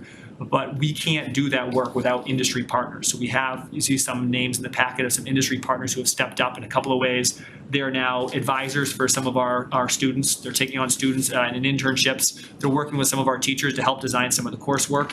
They're helping us write grants to say, if you are looking for infrastructure within your engineering program, here's some of the technology that we actually need in the field that you should get your kids' hands on in junior, senior year. So sort of advising us on sort of what we're looking at and purchasing with pursuing with grants. So while we're looking in the college landscape, I also just want to flag just our desire and commitment to continue partnerships with local businesses, because that's really at the core of innovation pathways too. Karen has her hand up. Karen? Hi, thank you, Jean. Great update on the landscape for grants around the innovation pathways and the innovation program and the dual pathways. I was just wondering as well, last year, the initiative to implement a new curriculum literacy program came up because of a $200,000 grant that you guys won about this time of the year. Has that been applied for? Is that still available? How's that looking? Yes. So we have sort of moving forward that grant as well, and pushing on DESE to make other grants available as well for us too. So We've applied again. we have, yeah. Unfortunately for that grant, we don't think we met a lot of the criteria. We didn't necessarily last year either, but we don't think we meet a lot of the criteria. But we put our name in that grant and also in other grants as well too. So Thank you. Can I ask you, what's the name of that grant? accelerating literacy. I'm not sure.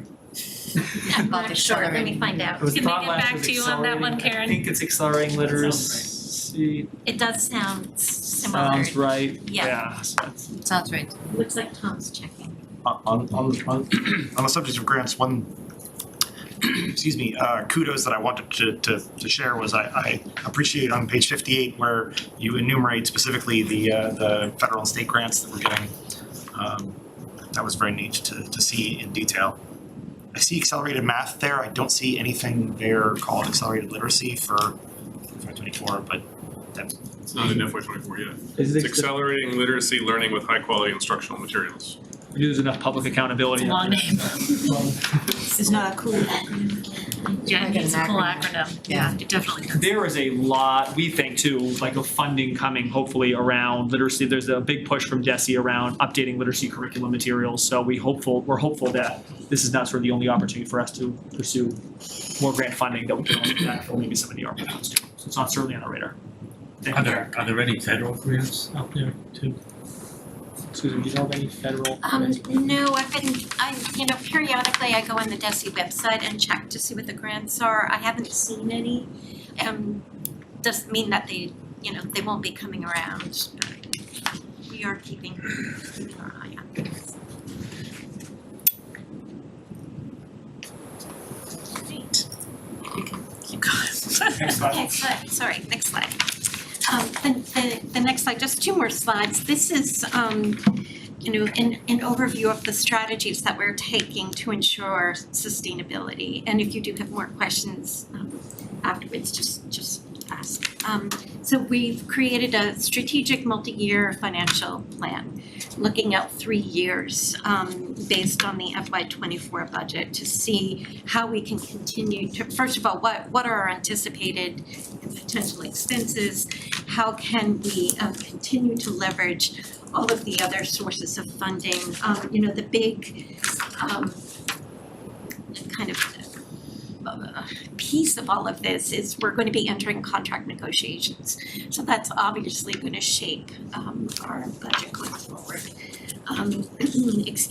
We're ensuring that the personnel budget, which is about 85% of our budget, is really most effectively and efficiently allocated. So we've spent a good amount of time this year taking a look at our student groupings, our staffing and student ratios, determining where there are gaps, where we might be able to tweak schedules for next year so that our staffing is allocated most efficiently.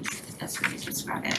And in fact, we've had a number of our secondary principals and APs participated in some student scheduling and creating an efficient schedule this year through the district management group's help. So that will certainly help us be more effective. We're investing in our staff development and in our Tier 1 and Tier 2 services, which ultimately results in future savings. We're managing risk, which we talked a little bit about earlier with all of our known and potential special ed out of district increases. We're assessing closely our financials during this school year to determine as early as possible, any types of savings that might be available and deploy those savings in order to really help shift student outcomes in the short term. And then lastly, we'll continue to evaluate outcomes and monitor our budget and our budget development process so that we're ensuring we're tight and effective with our resource allocation. I'll continue and then I'll go back and answer questions. On the next slide, this is some additional information. These were questions that were posed by some of you today, some committee members today, and we provided some information. I hope it answers some of your questions. There were questions about full-day kindergarten. I wanted to share with you that in FY24, we've reduced the full-day tuition fee to $2,650. This year it was $3,600 and last year it was $4,450. So we are making market improvements in reducing tuition in order to hopefully soon offer free universal full-day K. We've reduced in the FY24 budget the $1.1 million full-day K offset to $600,000 with the support of the town and the town manager and some of the reallocating that we've done on the school side. And Sharon. And then lastly, we've been able to maintain the balance in our special revenue fund of $621,000. We have not tapped into that yet, and that we hope will help bridge the work we want to do in providing free service through the years of 25 and 26.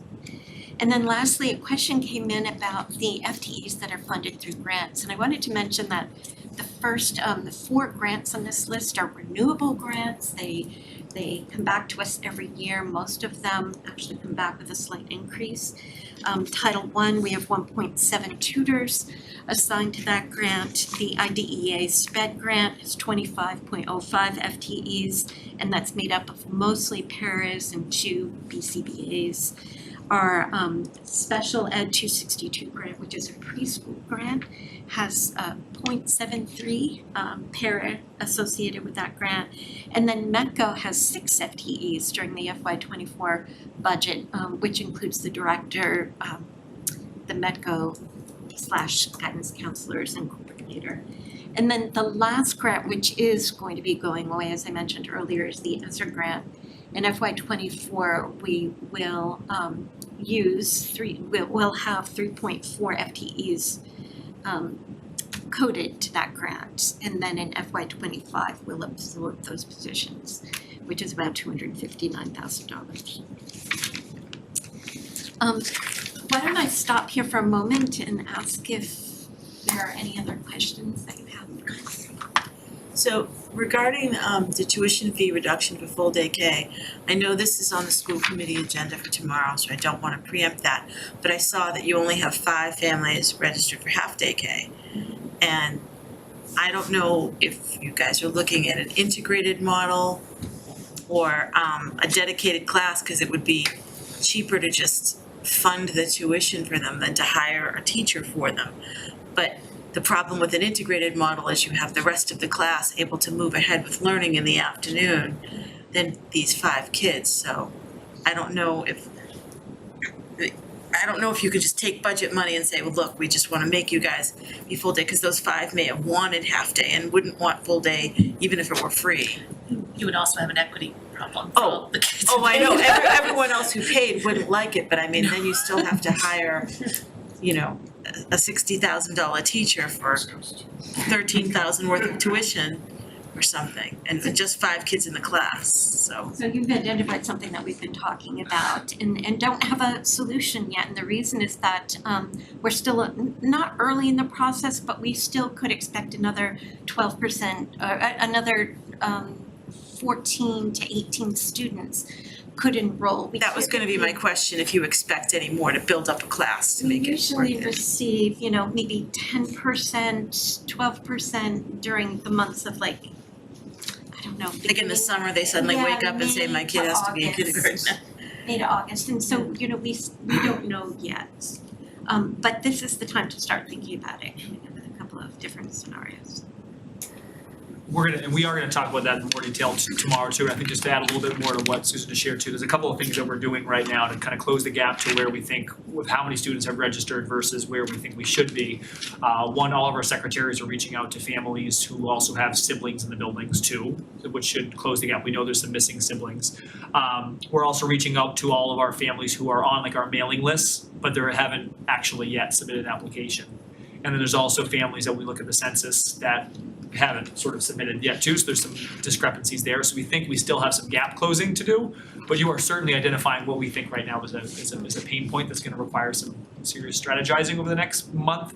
But we think that we do have a little bit more work to do at first, just to close the gap of applications, then to see if we have 5 or 8, 12, because it's obviously a very different path depending on where we are. So there's not a minimum number you need to run a class? We had that conversation. I'm open to what the school committee says tomorrow night. Yeah, But that'll I be think that's coming a out. conversation that we've had internally, and we just feel like we're not at a point yet that we can identify that number. I mean, the exposure for the contractual agreements, so that's like all, obviously like regular day, right? Teachers, I'm just trying to figure out, maybe you don't wanna comment on this yet, but like, just trying to figure out like, what's the magnitude of that? Like compared to, I'm gonna ask that question a little bit differently. If 85% of the budget is personnel cost, what percentage of those are part of a collective bargaining unit? Might be a different way to ask that question. That'll get at exposure.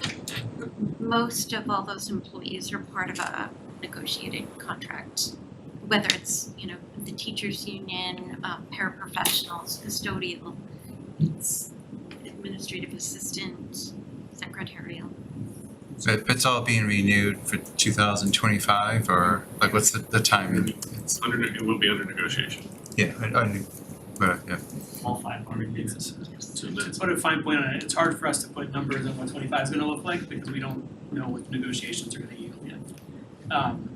But the point is spot on. The vast majority of our costs are driven by collectively bargained wages. And just like thinking like, I don't even know, well, maybe I should just stop, but like looking at other towns, like what, The strikes. yeah, I'm just. I think you're getting into the school committee's Okay. lane.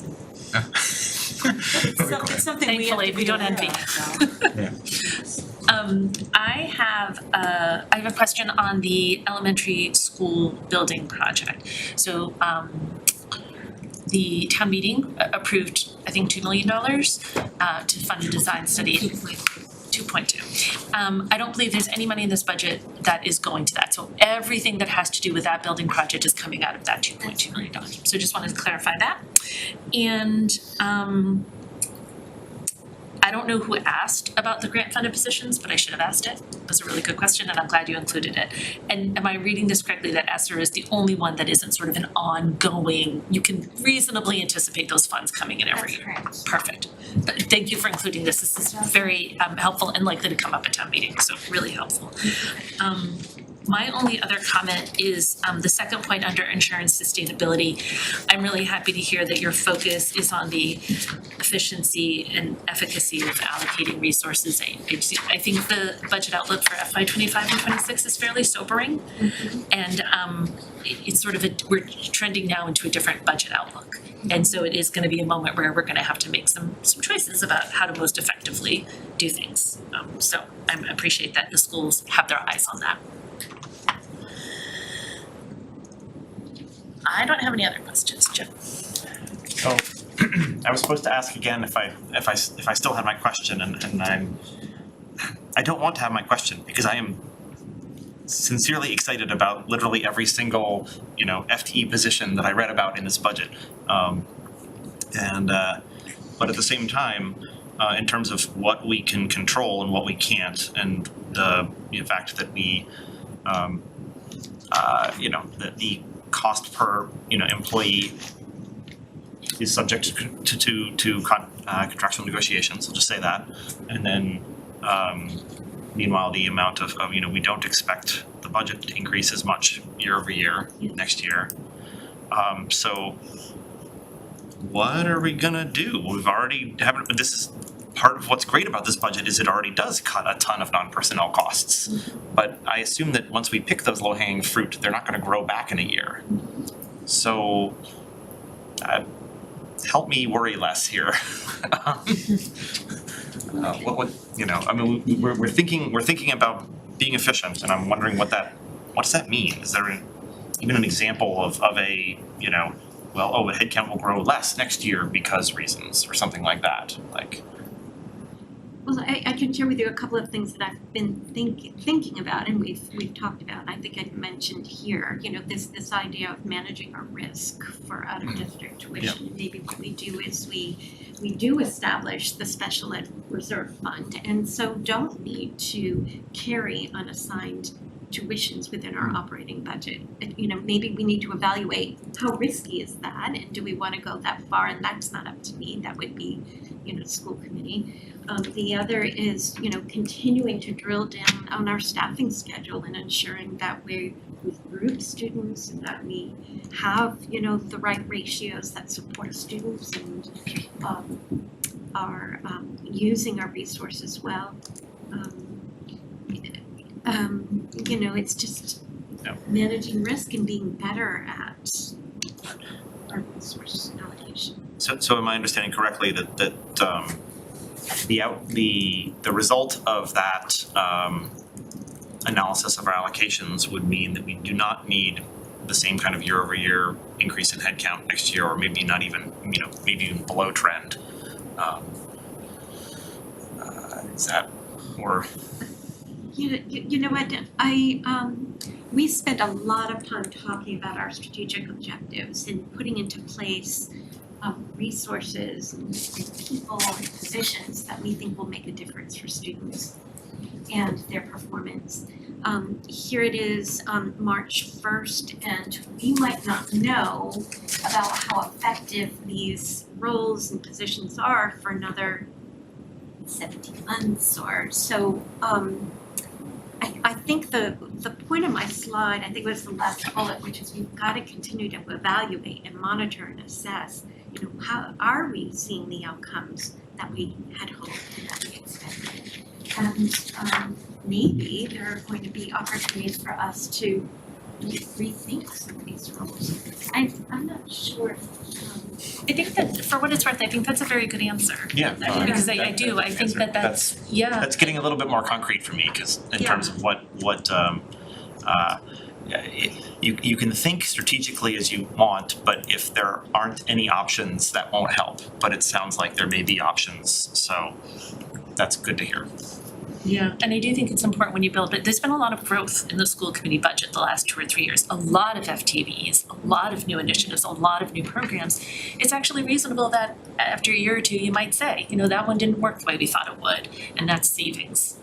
And I do think with the budgets, we're seeing those. You're going to have to find those out. We will be looking for, or Absolutely. you will be looking. Absolutely. I'm glad you asked the question because I completely share your concerns. I do, and I think, Tom's really itching to talk. I'll try to make it a little bit more concrete, and then Susan can correct me if I'm absolutely off base as well.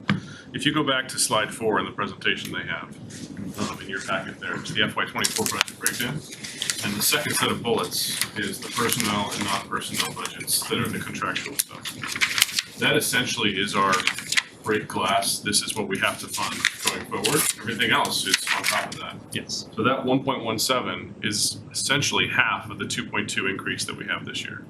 So you break that 4.2 down into half. Yeah. And you're now at, 2.1. Yeah. Right? And that's below all of your forecasts of 2.75 and 2.8. Right.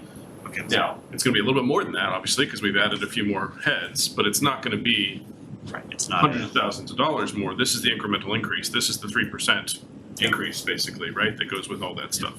So each one of those, however many heads we added, is not gonna add hundreds of thousands. It's gonna add 3% of their salary to this number on a go-forward basis. So that's one thing, is just by that, we're underneath the 2.75, right? Then the other thing is, we've really hit on most of our major strategy items already. There are a few that are left, right? The full day kindergarten is one of them, right? So that's a portion of it. And the second one, really, that's the biggest one that's left, is the time on learning for elementary, right? If and when we're able to do that, that goes back to negotiation conversations as well. That likely, and Jean, you may remember this from some of the other conversations, that's likely about 250,000 to 400,000 a year, give or take, if we get to that. But that's a big if, and that's a FY 25, 26, 27 type conversation as well. So if you think about that 1.176, add a little bit of a multiplier on top of it, you're still only about 2.4%, give or take. That's Right. maybe a way to say it is that's the keep the trains running number. That's the keep the trains running, exactly. Yeah, no, that's a good one to point out, thank you. Actually, that was very helpful, thank you. Is there any number of savings that you get based on retirements of teachers and bringing in new teachers? That builds in some extra money that helps with the budget. Because when you've had a teacher who's tenured, who's been there a long time, and then they decide to retire, you don't bring in necessarily somebody at that level, you're bringing somebody at the lower end. So we see that on the town side, I would imagine you see it on yours, and it does help our budgets. Makes sense. We do, and in fact, the FY '24 budget, we were able to save $115,000 by outgoing retirees being replaced by master step 8, right? So we're Can I add two more things? So I know people get anxious when they see like what's happening in other towns with contracts, because the numbers are usually reported as a total increase over a 3 or 4 year period, whatever the term of that contract is. So you have to think about it that way for starters. Our existing contract has COLA increases every year, right? So we're not starting from zero and then accommodating whatever we end up with in the contract. So it's, it's by the time you break it down into its 3 or 4 years and it's against something we're already spending today on COLA increases, it's not quite as scary as maybe it seems when you hear the numbers that get reported. The second thing is, I hesitate to even say this out loud because I hate that we still charge for full day kindergarten. How quickly we move on that is a lever that we have, right? And we're already seeing that. I really can't believe I even just said that out loud. And we're you just brought up like we're seeing the pain of the cohorts, potentially the pain of the cohort size this year. So I'm not very excited at all to talk about moving more slowly on that, but it is a lever that we do have. But to the general point, Joe, I think, and I think others have kind of hit on this, I think the intuition that there are likely to be fewer sort of net new investments in next year's budget than this year's budget is probably spot on given all these other factors. So, but I think we feel good about that given how many things we've been able to address over the last couple of years. And if I could put a positive spin on that, there have been so many new initiatives and so many new curriculums at the elementary. I'm not sure organizationally, and I'm really stepping outside my zone, but maybe organizationally that's okay. Maybe it's okay then to take a couple of years. I think some of our teachers would agree with you. Right, to do the implementation and to do the evaluation, so trying to see, I wish we could have 4% budgets every year. I really do, but Thank you all. okay. Anything else, was that the end of the school's presentation? There was one more slide, but as I was sitting down taking a look at it, I saw a $10,000 error. But so I won't point it out, but I did. Find it if you can. Where's the 10,000? Someone's gonna find it. So I just wanted to. Someone asked, Emily, what this is your does thing. our This is my thing, I'm at. projected end year? I can't even read the print. Sorry, Even with my reading glasses, it's too small. I'm gonna let you live. We're projecting at the end of Q2, right, at the end of December, which was very consistent with our Q1 projecting. We're gonna end the year with about $350,000. And we're watching this pretty closely because what we would like to do with some of these savings is transfer if the special ed reserve fund is established by town meeting. We would like to shift some of the savings into the budget. So you're anticipating that's across the entire budget? Yes. 350. And here. So how does that, this is actually a Sharon question, how does that impact regeneration? That feels low to me. Well, I feel like a very small percentage of what we regenerate comes from special from the school side, mostly special ed, and it's usually a number like this, or maybe smaller. Okay. So you can expect that to be pretty much the impact, 'cause, I mean, 300,000 is about what they might turn back to free cash.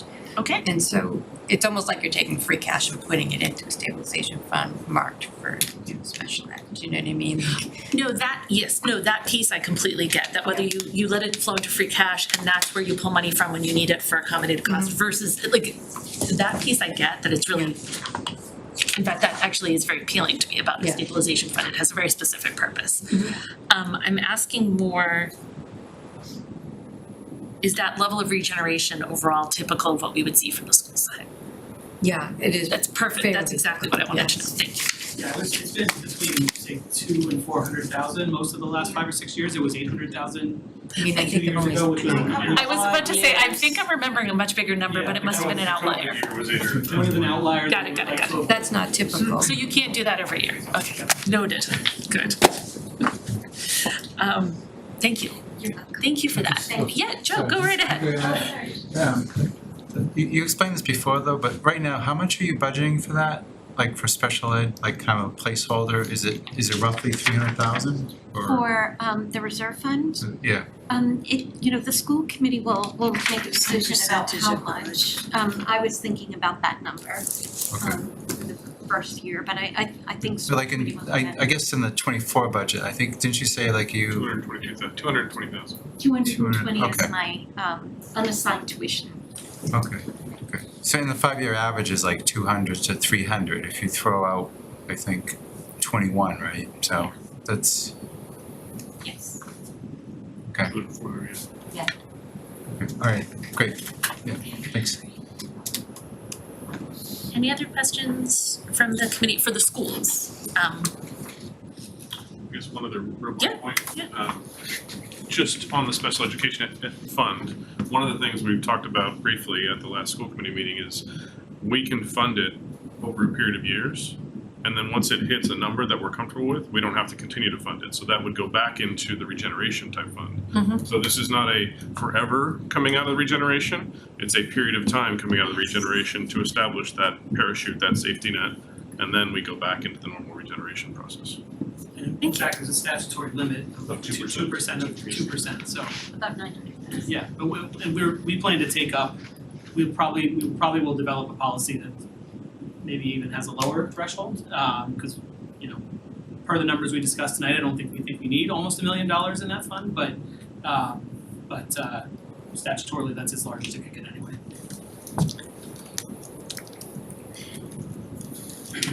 Any other questions or comments from the committee? Jackie, is there anybody on Zoom who wants to say something? You don't? 9 o'clock, really? All right. I think the budget is incredibly clear. As I mentioned before, the fact that it's so clearly tied to strategic thinking is phenomenal. I just thank you for the tremendous amount of work, Dr. Milashewski and Susan and all the school committee. And I know Fidel and Sharon have been phenomenal partners, particularly on the full day K. So it's really something to see the town working together so well to make some really amazing and exciting progress.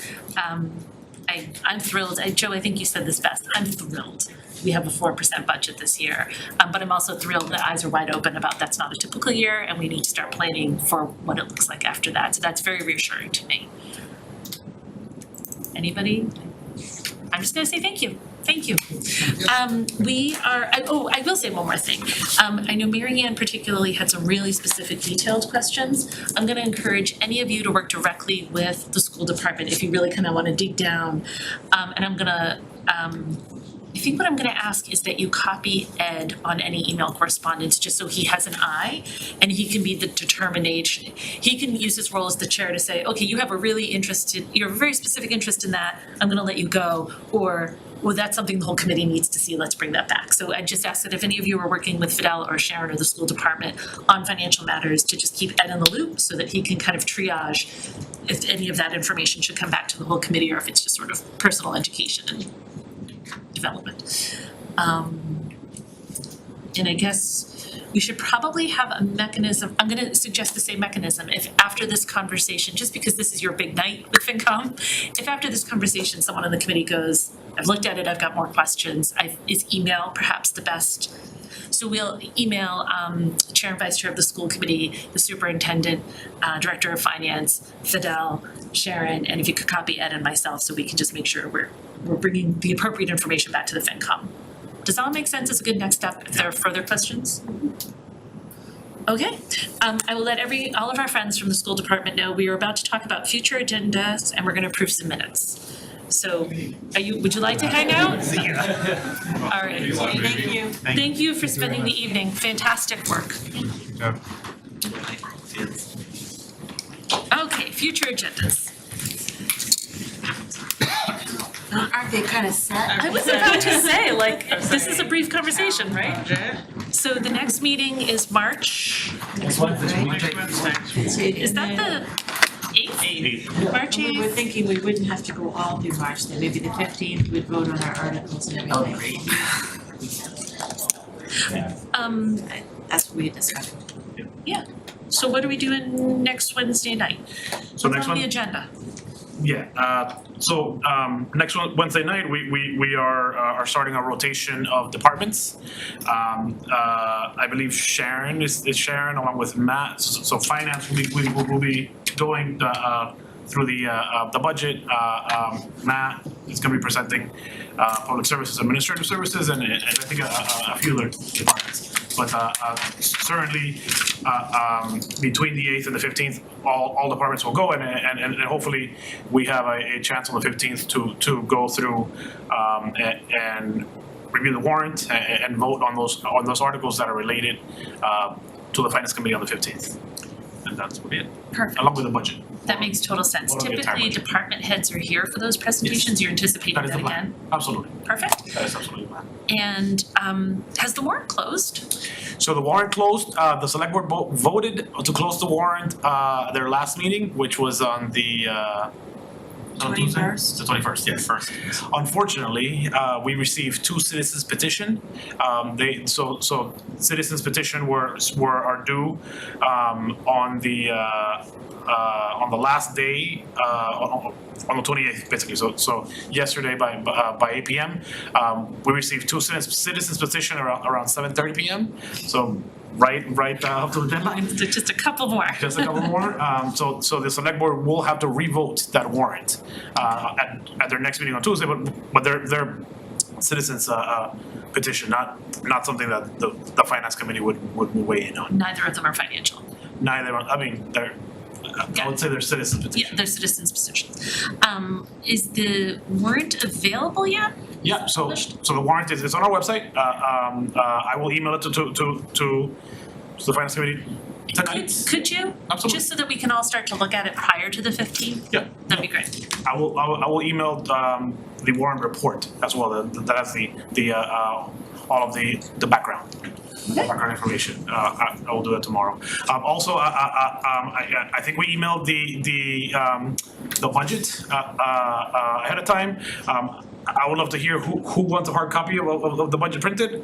I think Joe said he did it. Mark said he did.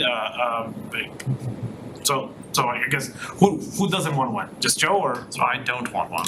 So Joe. I don't want one. All right. Joe and Emily. Okay, so. I actually like when I'm I need to write all over it.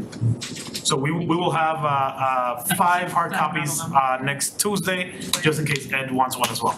Thank you. Yeah, no problem. Are the Tuesday or presentations, Wednesday? Wednesday. are the presentations substantially similar to what was presented to the select board in December or modified? Yeah, so Because I think I don't remember if those were the asks or whether that was the final request. yeah, so I really liked how the budget meetings went last year, which was my first one and only one.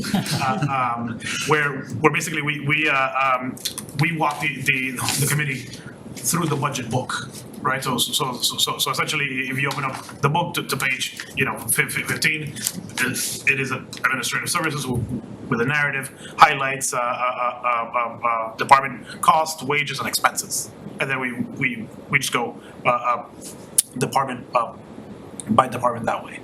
I'll just say that there won't be a secondary presentation from each department. It's all in the book. Was that spread over 2 days last year? That was spread over 2 days, yep. So we're gonna do it all at one, or is it gonna be the 8th and the 15th? No, so it is the 8th and the 15th. Spread out between the two. Yes. But then sometimes there's enough time at the end to just do all the articles and stuff. It just depends on how long it runs. Just making sure, so we are gonna go through in the order that's in the book for those of us who will probably get through more than half before Wednesday, but not necessarily to the end by Wednesday. That's a good point for those of us who won't get through the whole thing in a week. Yeah. I will send to FinCom again, who's coming on Tuesday, who's coming on Wednesday. Okay. That'd be great. That's a great point. Double check, because there are some things that like, I mean, obviously school committee is out of order in the book. I knew that. But then there's also enterprise fund stuff at the end, if that's actually gonna be the end, or I don't know. That is actually the end, and it's public works. That's, Yeah, public works is at the end of the departments, and then enterprise funds goes with that, so. Yeah, if we can know who's coming up on Wednesday, we can prioritize our reading. Sure. That makes sense. Anything else on the next few agendas? Anything else at all before we approve some minutes? Do you wanna say something, Mark? Yeah, motion to approve the minutes from January 18th. Second. Anyone wanna talk about the minutes? I did read them. Yeah. And we're all here. We're all here. There's nobody on Zoom? All right, any further discussion on the minutes? All those in favor? Oh, No, roll call. Ed is gonna be so jealous. That motion was Motion to approved adjourn. unanimously. Ooh, motion to adjourn, second, all those in favor? Oh, boy, that is nice. Thanks, everybody, it's a great Jackie, meeting. you see all those hands?